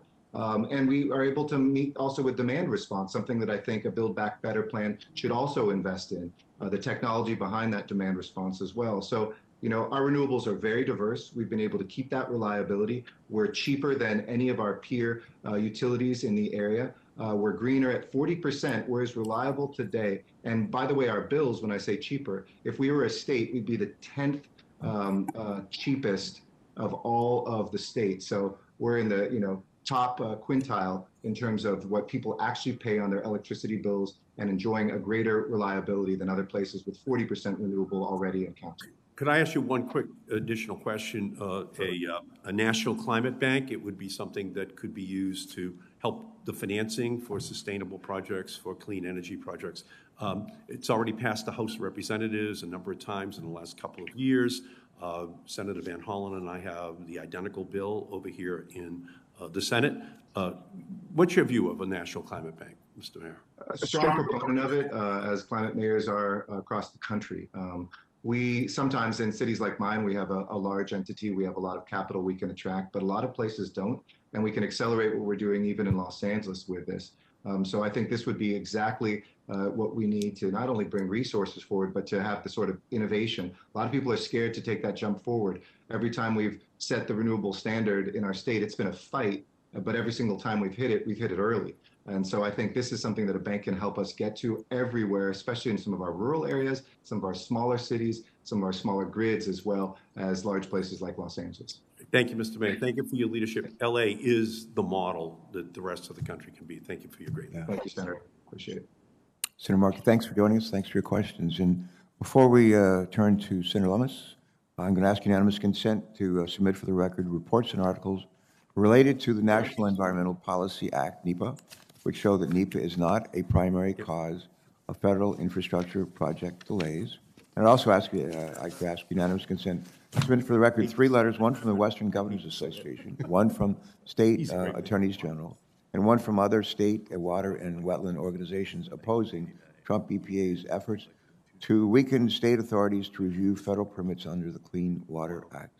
The letter from the Western Governors Association explains that curtailing reducing state authority under the Clean Water Act, Section 401, for the vital role of states in maintaining water quality within their boundaries would inflict serious harm to the division of state and federal authorities established by Congress without objection.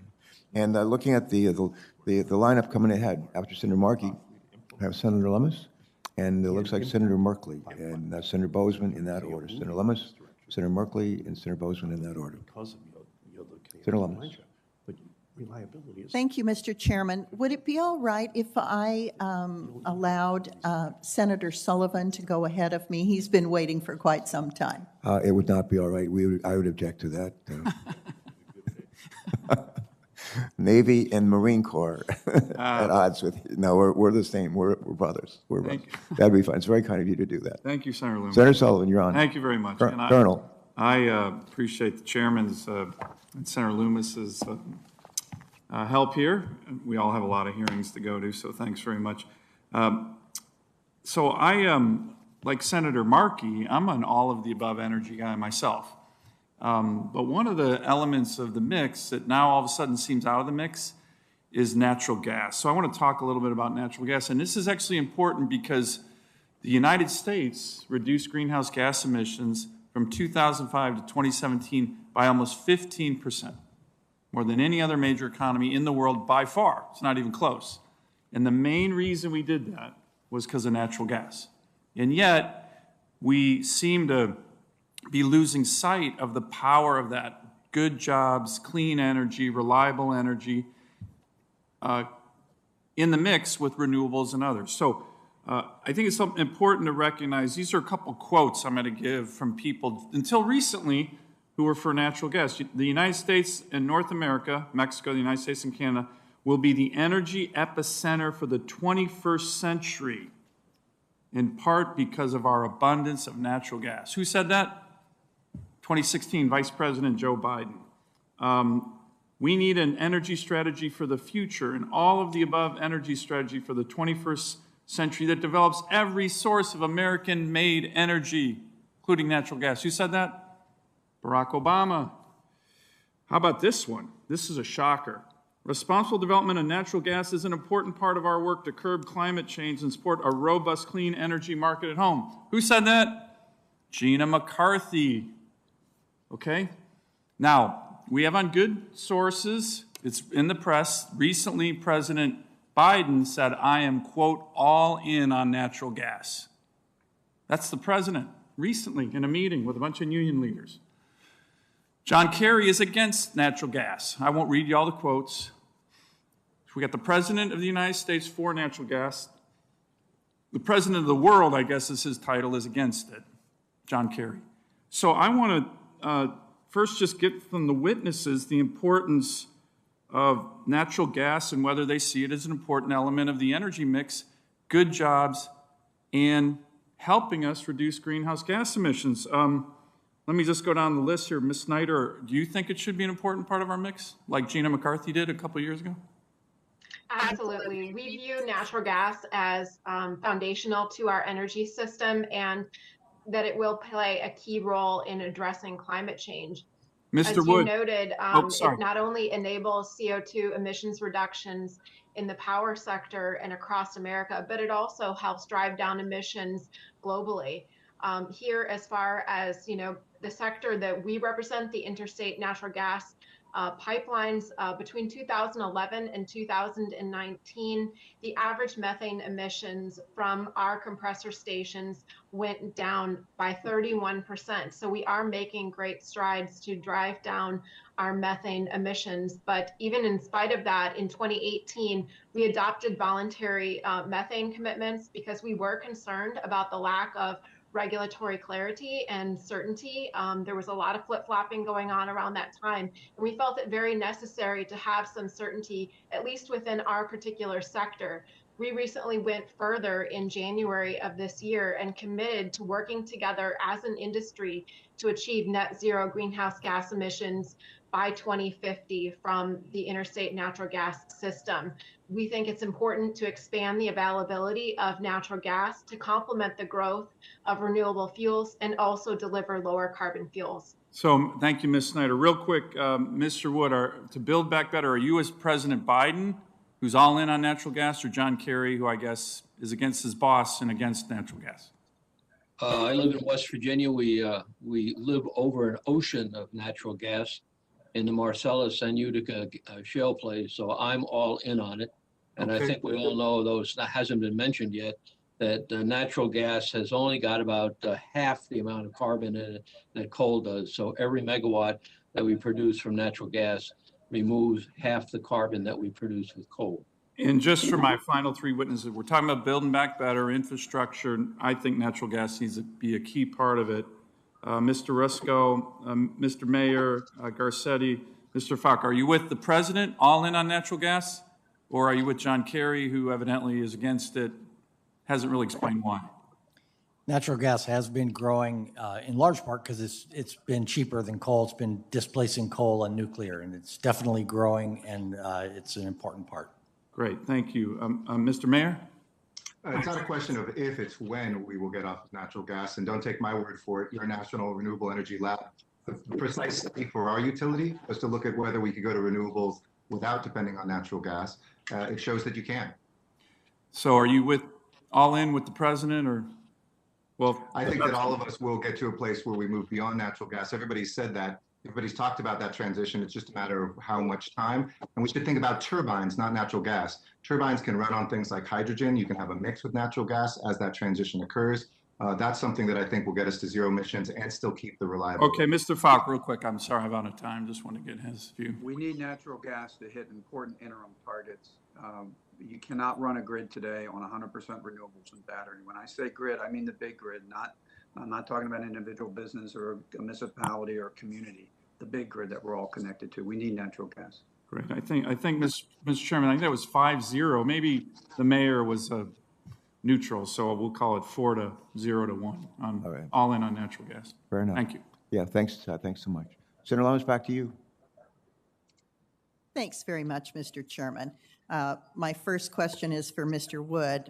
Last year, the Use It Act was signed into law to support carbon utilization and direct air capture research, which is really an exciting area of research that's going on right now in the Permian Basin in Texas, actually directly capturing carbon out of the air.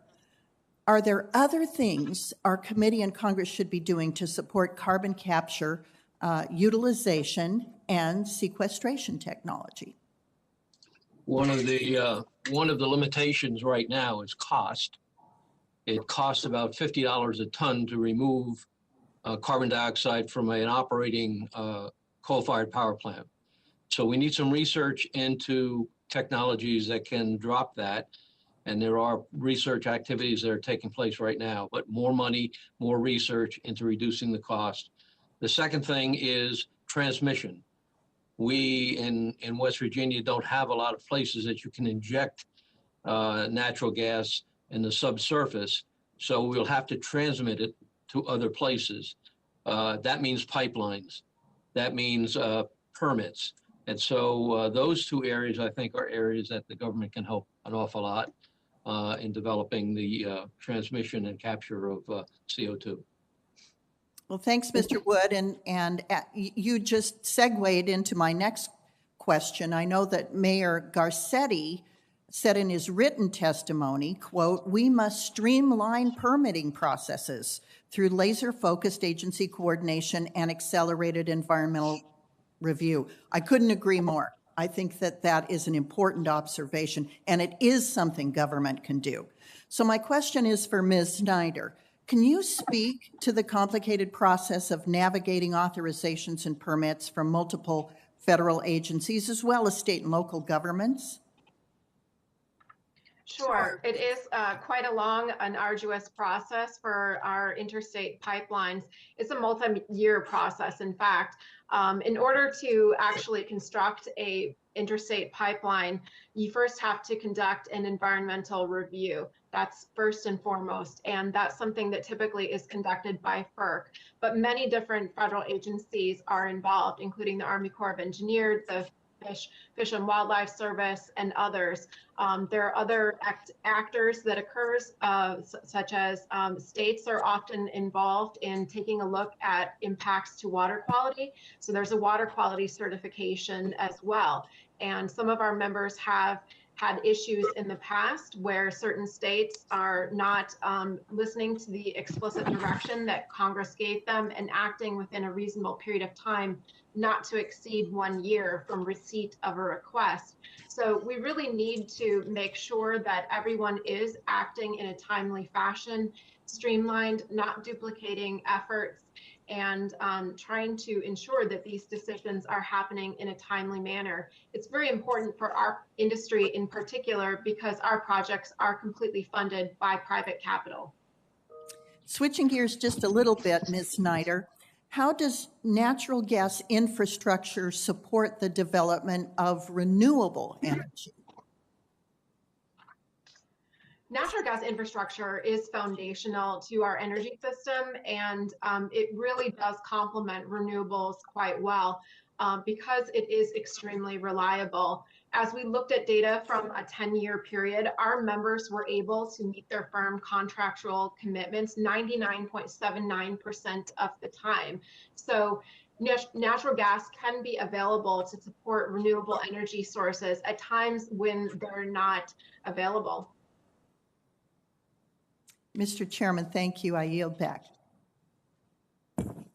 Thanks, Senator Ramos. I believe next in line is Senator Merkley by WebEx, and followed by Senator Bozeman, Senator Kelly, and finally, not last but least, the Senator Padilla. So, Senator Merkley, you're up. Senator Bozeman next. Thanks. Joining you now. This winter, a lot of Oregonians lost power as a result of climate-intensified extreme weather, and last summer we had a lot of folks who lost power when essentially the windstorms knocked down power lines, which created fires, and then the fires were driven by the windstorms, and we had a number of towns in Oregon burned to the ground, and it was you couldn't imagine going through those towns. I traveled 600 miles around Oregon, north to south, back north again, never got out of the smoke. It felt like Armageddon. And to see those entire towns disappeared, nothing but a little bit of plumbing hanging up, it was just something I never expected to witness. So the towns are very interested in how they harden their infrastructure, their electric infrastructure. And today I'm introducing the Disaster Safe Power Grid Act of 2020 along in partnership with Senator Wyden. And it creates a matching grant program to incentivize utilities to do some of the hardening of electrical infrastructure in places that are high cost. Sometimes that includes moving wires underground where you're in a area prone to high winds and trees falling on the lines and knocking them down. And so I just would ask Mr. Rusco and Mr. Garcetti whether having a matching grant program might be helpful. I know California has certainly suffered from some of the same effects. Yes, I think so. There's no question that the costs of making the electricity grid more resilient are going to be high, and it's going to require a whole of government and a whole society effort to make the right decisions and to do it in the right way. And yes, Senator, absolutely. We would run towards that. We would bring our capital towards that, and we would embrace that in a minute. Great, thank you. And Mr. Garcetti, Los Angeles has benefited from distributed solar programs. Have you had resistance from public utilities that really, they don't really love the idea of people generating their own electricity? And if you have had that sort of resistance, how have you overcome it? Well, luckily we're in charge of the same utility. We directly oversee it. So they got to do what we say, but they have absolutely embraced it. Embraced it for reliability, first and foremost. As I mentioned during the fires, the Saddle Ridge fire, we almost lost our transmission lines. 3 of them had to be shut down that come from outside the city. And we came within an inch of some rolling blackouts. It was really distributed solar, and we've been the #1 solar city in America 5 out of the last 7 years that saved us. It's complex. You got to rewire your city. You got to have storage. And we do have massive out-of-basin storage, solar generation too. But having it in basin, putting veterans to work and low-income communities, putting that on rooftops has been a great thing for our economy, great thing for our resilience as well. So we're going to be having a Build Back Better infrastructure bill. Should a program to do kind of copy the LA program for building a lot more rooftop solar across America be something that would help greatly expand our renewable energy infrastructure? No question. I mean, these are actually jobs that do produce a lot of work. And it's a relatively lower skill, but a great entrance into becoming an electrician, earning a lot of money. We would welcome that in an infrastructure bill. We would put our community colleges, as we already do, to work training those folks. And we've seen a huge industry blossom here. And it's really not what people think. It's not some liberal lefties and Democrats. Like I said, it's veterans, it's Republicans, it's people who see the power of solar to really be able to have our own destiny in our own hands as an important part of this mix, and cheaper now than fossil fuel plants when we do that out of basin.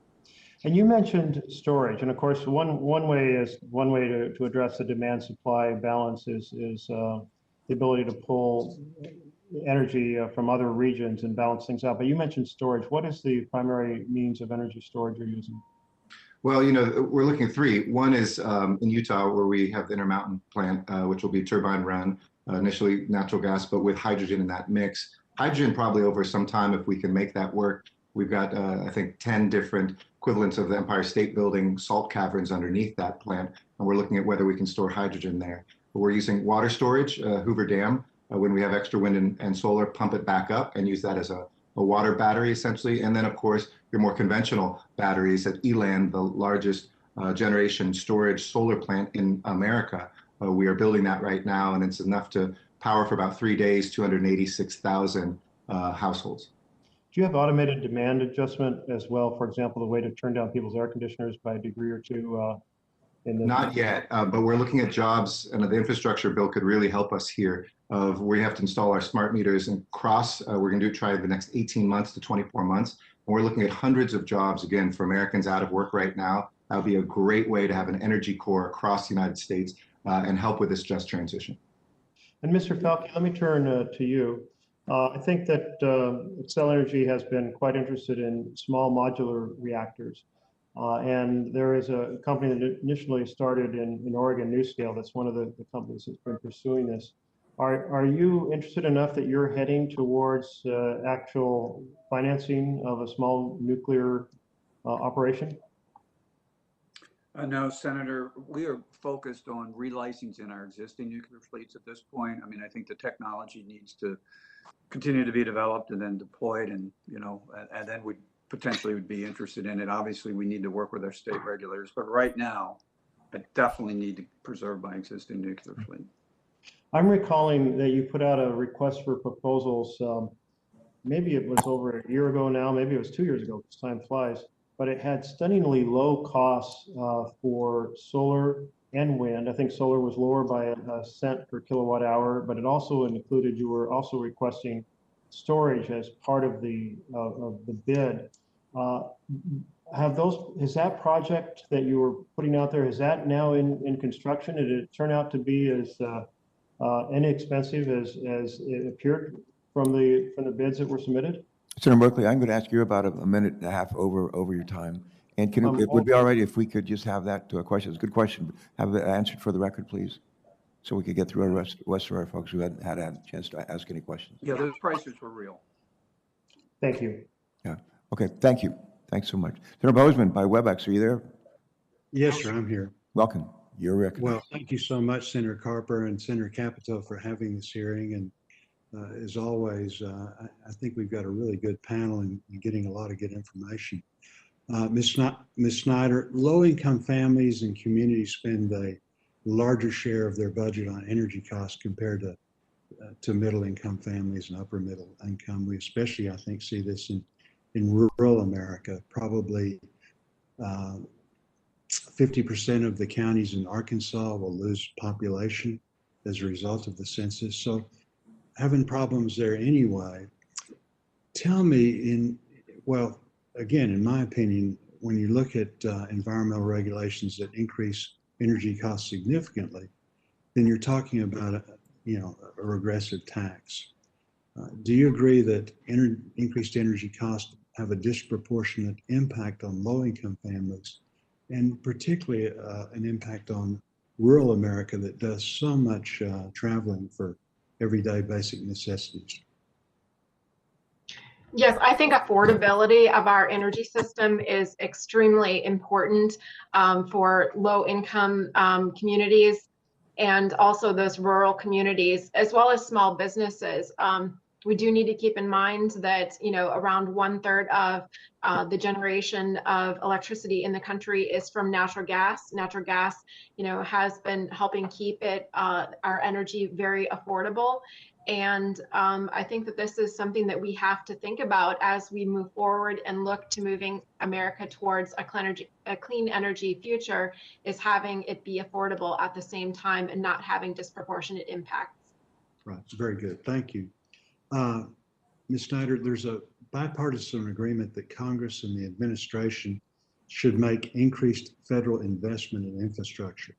That's something that we can be very proud on the EPW committee that really has just been a great example in that regard. Unfortunately, such investment is sometimes hindered by duplicative and complex permitting process. In recent years, Congress and the previous administrations, both Republican and Democrat, have made changes to the permitting process to increase efficiency without lessening environmental protections. A great example of that would be the rebuilding of the bridge in Minnesota that fell down. That was done in a year. Normally that would take probably 10 or 15 years. Would you agree that projects which are drawn out due to regulatory burdens have a hand in making our infrastructure projects more expensive? And why is a quicker, more efficient permitting process a good thing for smaller, more rural states like Arkansas? Yes, I think that it's very important to have a efficient environmental review and permitting process. This is not about trying to shortchange the review that's undergoing. It's just trying to make sure that agencies are working together, collaborating, sharing information, avoiding duplication of effort, and also sticking to a timeline. This is very important to, as I mentioned, those rural communities and, a little bit more disadvantaged communities so that they can get the infrastructure that they need. We think that it's very important to expand the availability of natural gas throughout the country so that people do have affordable energy.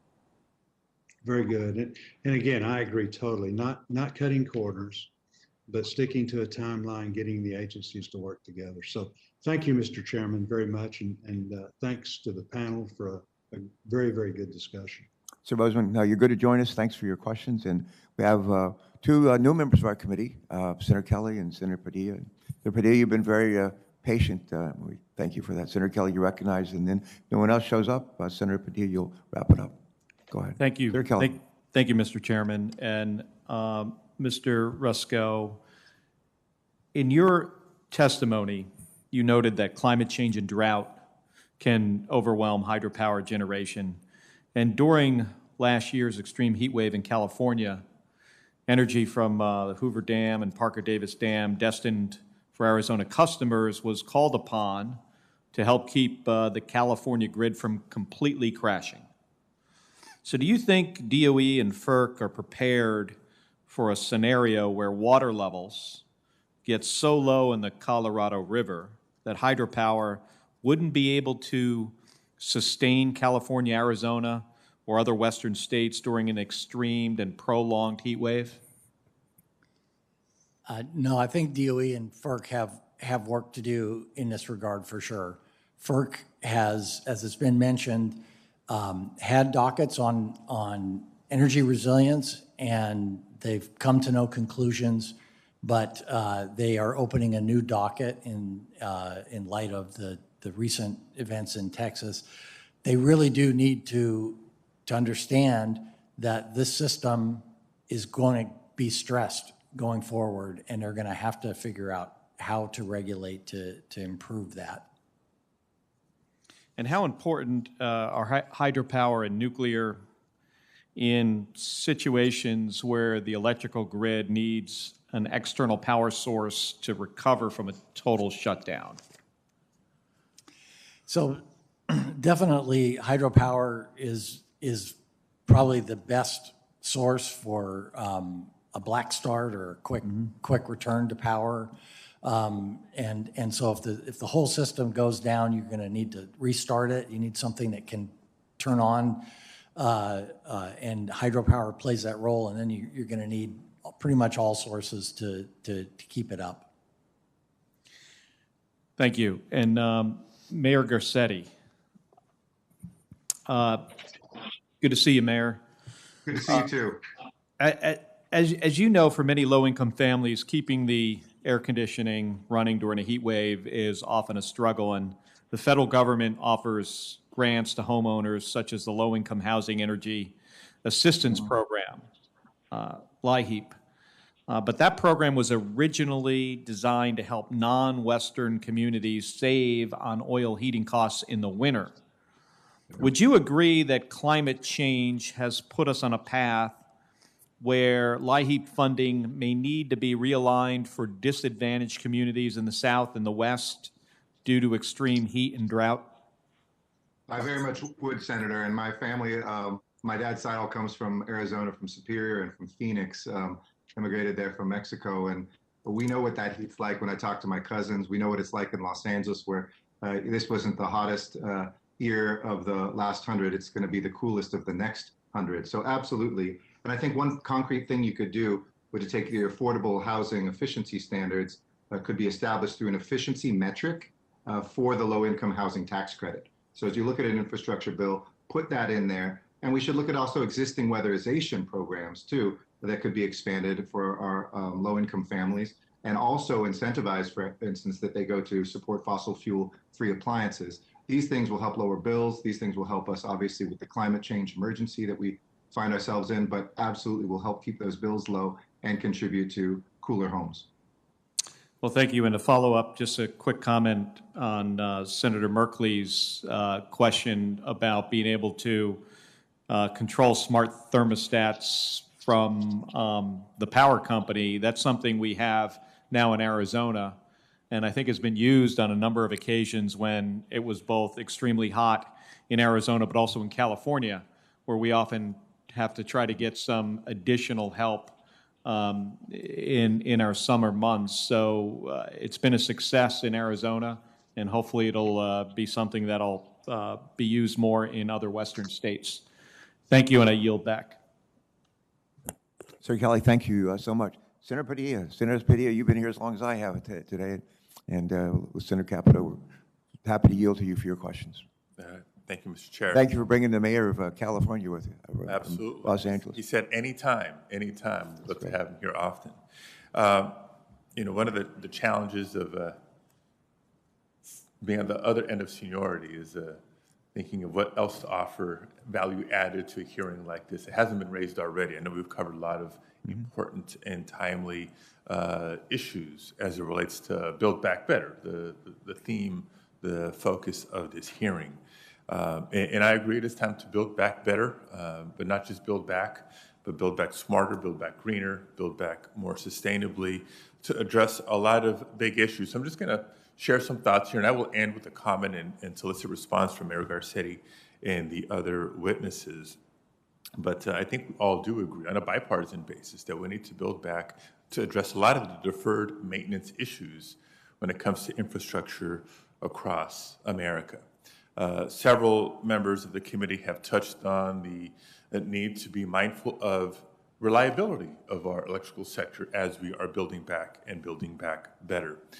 For those of us, especially those of us that have served at the municipal level or even at the state level, we're very well aware of the need to avoid rate shock, right? We know that costs over time go up, whether it's infrastructure, fuels, et cetera, but ratepayer impacts, both residential and commercial, are also an important concern to include in our deliberations. And we have additional challenges nowadays that are absolutely undeniable, challenges posed by climate change, whether you call it climate change or the concerns about adaptation or any other term, they're real. And add consideration for resiliency separate and apart from the reliability questions and concerns that have been raised. So there's a lot of policy considerations to consider all at once as we will be working together to further define what Build Back Better means. We need to address the resiliency given extreme weather that is impacting every region of the country in different ways, let alone natural disasters that sometimes are related, sometimes not related at all to changing climate. Again, being mindful of the impact of rates versus bills. We got into that conversation where California, for example, may have on a per energy calculation slightly higher rates, but the energy bills that are arriving every month for customers to pay still remain in the lower half of the nation's energy bills. We're going to be working together, and one thing I will invite us all to consider is the impact of some of the policies that may not have been within the four corners of the subject matter today, but do relate into our planning and investment. In the trade, in the industry, it's known as the integrated resource plan. So we do talk about power plants and generation, multiple sources of it. Is it coal? Is it natural gas? Want to wean off fossil fuels, in my opinion. Go more in the renewable direction. California has shown that you can do that aggressively and the sky does not fall. We'll be talking about transmission and distribution infrastructure as part of Build Back Better. And I want to make sure that includes conversations and consideration about smart grid deployment. Every utility in California is required to have a smart grid deployment plan, not just smart meters, but an actual comprehensive smart grid. But there's another piece that I want to raise for consideration. That's the topic of energy efficiency. Right? Energy efficiency is an important tool in an integrated resource plan that helps address demand-side management. It should be considered as one of the most cost-effective measures when it comes to supply-side management and achieving important emission reductions. Would love to hear from the witnesses any comments or feedback on those elements, in addition to job creation opportunities that energy efficiency provides, whether it's in the energy audits in the residential, commercial, even industrial sector, installation, retrofit facilities, et cetera. So that's my best effort, Mr. Chairman, to add something of additional value for consideration in today's hearing. I invite the witnesses to respond or comment if they might. And Mr. Chairman, with that, thank you very much. Senator Padilla, the vote has started on the Senate floor, as you probably know. We're about 10 minutes into that vote. And what I'm going to ask, if you're okay with this, is that that our witnesses, is there anyone you want especially to comment verbally? The others, I'm just going to ask to respond for the record so that we can recognize Senator Capito again, and we'll wrap it up. But anybody especially want to just go to one witness? Let's go to my friend Mayor Garcetti if he chooses. Sure, If not, please. for the record, is okay with me. Yeah, And Mayor I'm very Garcetti. conscious of how generous you've been. Absolutely, Senator Padilla, thank you. This is about jobs. I would just say, read the LA 100 report. It was written not by my level of government, but yours. It shows that we can do this. Second, think big and think jobs and think speed. I think that's something that brought everybody here together. Think about the transportation engineers that we want in America, not in another country. Think about the manufacturing we want in America and not someplace else. Think about the building trades as they're part of building this out. And to your point, it's not just what we build, Senator Padilla, it's what we don't build, and we save energy. That saves our planet. And I'll end on this. There's a 10-alarm fire going off, and it's called this climate emergency. What I loved hearing across partisan lines today is it's not a matter of if we transition, it's when. Let's show America we can do it quick, we can do it well, we can do it safely and reliably, and we can do it in our lifetimes so we leave something better for our children behind. Thank you so much. Yes, Senator Padilla, thanks so much. And let me yield again to Senator Capito for any closing comments or questions she has. I just want to thank the witnesses, and I want to thank the chairman as well. And as I refer back to my opening statement, I see there's a thread that's gone through this, a lot of different themes, but certainly the reliability and affordability issue is extremely important as we look towards the future. So thank you, Mr. Chair. Thanks so much. I just want to say, you may have to run to go vote. I'm going to stay for a few more minutes. But to our staffs for helping us pull together really a terrific panel and making possible just an excellent discussion. I have a couple of quick questions that I'm going to ask for just brief responses. First to Mr. Rusco. Does GAO have a view on whether whether current siting and permitting decisions for our nation's energy infrastructure adequately factor in climate change? Mr. Rusco. In general, no, they have not. There was a recommendation way back in 2013 by GAO that NEPA should include climate risks as part of its consideration, and that is currently not the case. All right, thank you. One question I'd ask for Mayor Garcetti to share with Ben Folk, and that is with respect to clean energy targets. Mayor and Mr. Folk, you both discussed ambitious clean energy targets for your respective city and company. In both testimonies, I heard that the path to lowering electric sector emissions by 80 to 85% is fairly certain based on the technologies that we have today. And it's the last 15 to 20% emissions that were going to be more difficult to reduce based on today's technology. Question, would you both agree that we have the technology available in this country to reach 80% reductions in the greenhouse gas emissions across the electric sector in the next decade if this country implemented the right federal incentives, investments, and regulatory structures? Do you both agree with that? Just yes or no? Yes. All right. I can't answer yes or no. We can do it at Excel. It's going to be more difficult, way more difficult in other areas of the country, quite frankly. All right, thank you. Would a national clean emissions or clean energy standard for the electricity sector help drive innovation and deployment of clean energy? Yes. Yes, it would. All right, good. In wrapping up, I love to wrap up a discussion like this by asking the diverse panel, excellent panelists we've been blessed with today, to share with us a closing thought in what you heard today that demonstrates the areas of agreement on the views that you have shared with us, and agreement on the actions that the federal government should take to support a clean and a resilient electricity sector in this country. So I'm looking for consensus here as we close out. And let me just say, I am one of my colleagues, in fact, the guy who often sits to my left here on this committee, says I'm the most persistently optimistic person that he knows. And my wife thinks I'm too optimistic, that I ought to be more realistic, but I'm too old to change. I say everywhere, I quote almost every day of my life the words of Einstein, who used to say, in adversity lies opportunity. And I've lived it when I was a naval flight officer in the very unpopular war in Southeast Asia.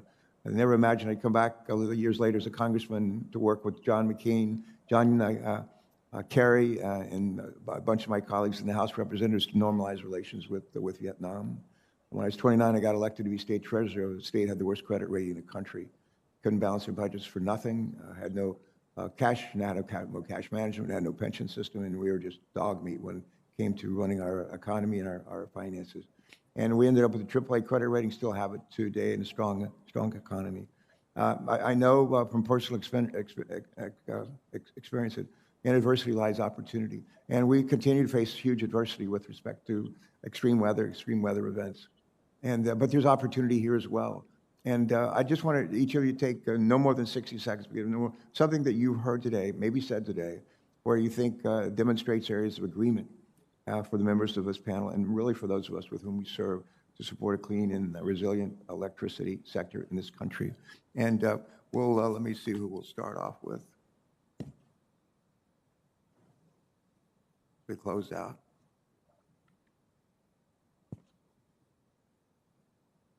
Hold on.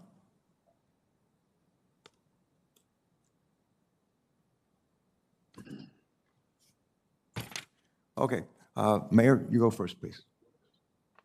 Thank you so much, Senator. First, I would say there was so much common ground. What an honor it was to be with all of my fellow panelists. One is, I repeat what I said, the transition is coming. It's not a matter of if, but when. Second, federal government, be there more when we need you, and get out of the way when we don't. So be there for National, maybe Transportation Innovation Institute, Jobs Consortium, but help those regulations get us to build these things quicker. Third, diversity is critical in our energy supply, but remember that renewables are diverse. So it doesn't mean that that is just a code way of getting in the way we've done things before. And fourth, reduce as well as build. Reduce consumption, not just what we build out. Thanks again for the honor. Mayor, thank you so much. Frank Roscoe, please. Frank, would you give us a wrap-up thought, please? Yes, thank you. I agree that you know, to be able to build back better, we have to be able to build, and there's room to improve the federal permitting process and streamline it. There have been steps taken in the last two administrations to do so, and I hope that we continue that effort to get agencies to work together and efficiently so that we can actually get the important infrastructure built to make our system resilient. Good. Thank you, Frank. Ben Folk, please. Mr. Folk. Yeah, I think there's a lot of consensus that we can achieve remarkable carbon reductions over the next decade. It's going to vary region to region by geography, but we can do a lot. But my hope is that we don't make perfection the enemy of the good. We are going to need to preserve our nuclear fleet. We're going to need to preserve natural gas. We're going to need to keep our eye on the prize, which is carbon reduction in the most affordable, pragmatic way possible. We cannot sacrifice affordability and reliability. If our product stays affordable, we can electrify things like transport and do it economically. All right, thanks so much. Ms. Snyder, please. I would say that we're all agreeing here today that energy policy changes are necessary, and that really includes ensuring that we have permitting predictability as well as consistency in our regulations so that we can build back better. Second, I would say that we're all in agreement that there's going to be a need for new innovative technologies, and having federal support and funding to progress those technologies is going to be critical.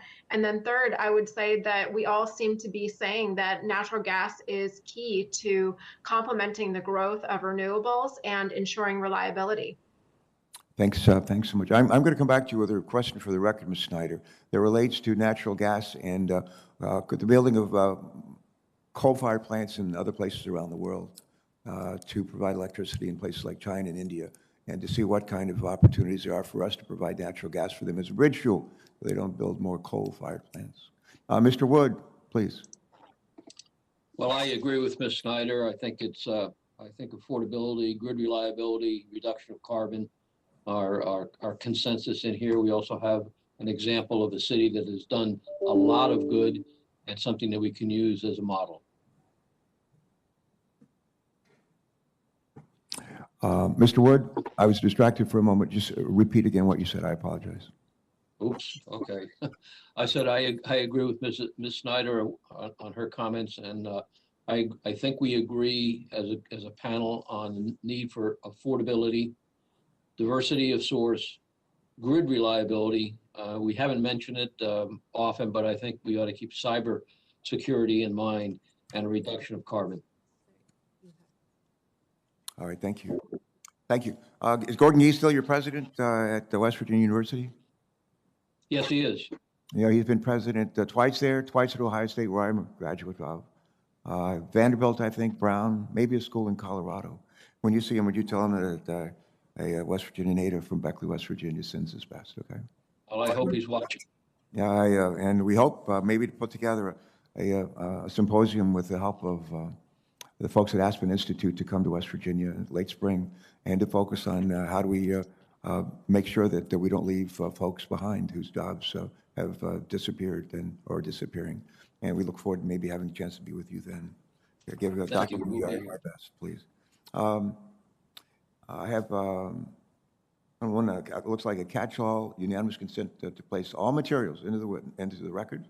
And I ask unanimous consent to submit for the record a number of reports and articles focused on the need to reduce greenhouse gas emissions from the electricity sector while improving the resiliency and reliability of our power grid. If I've already said that before, please bear with me. And now, in closing, I want to thank our witnesses. This has been an extraordinary panel and just a wonderful time of sharing. And as it turned out, the creation of a lot more consensus than some people would have imagined on a really important subject. Our panel has included the leader of one of our largest cities, a nonpartisan expert, and industry stakeholders.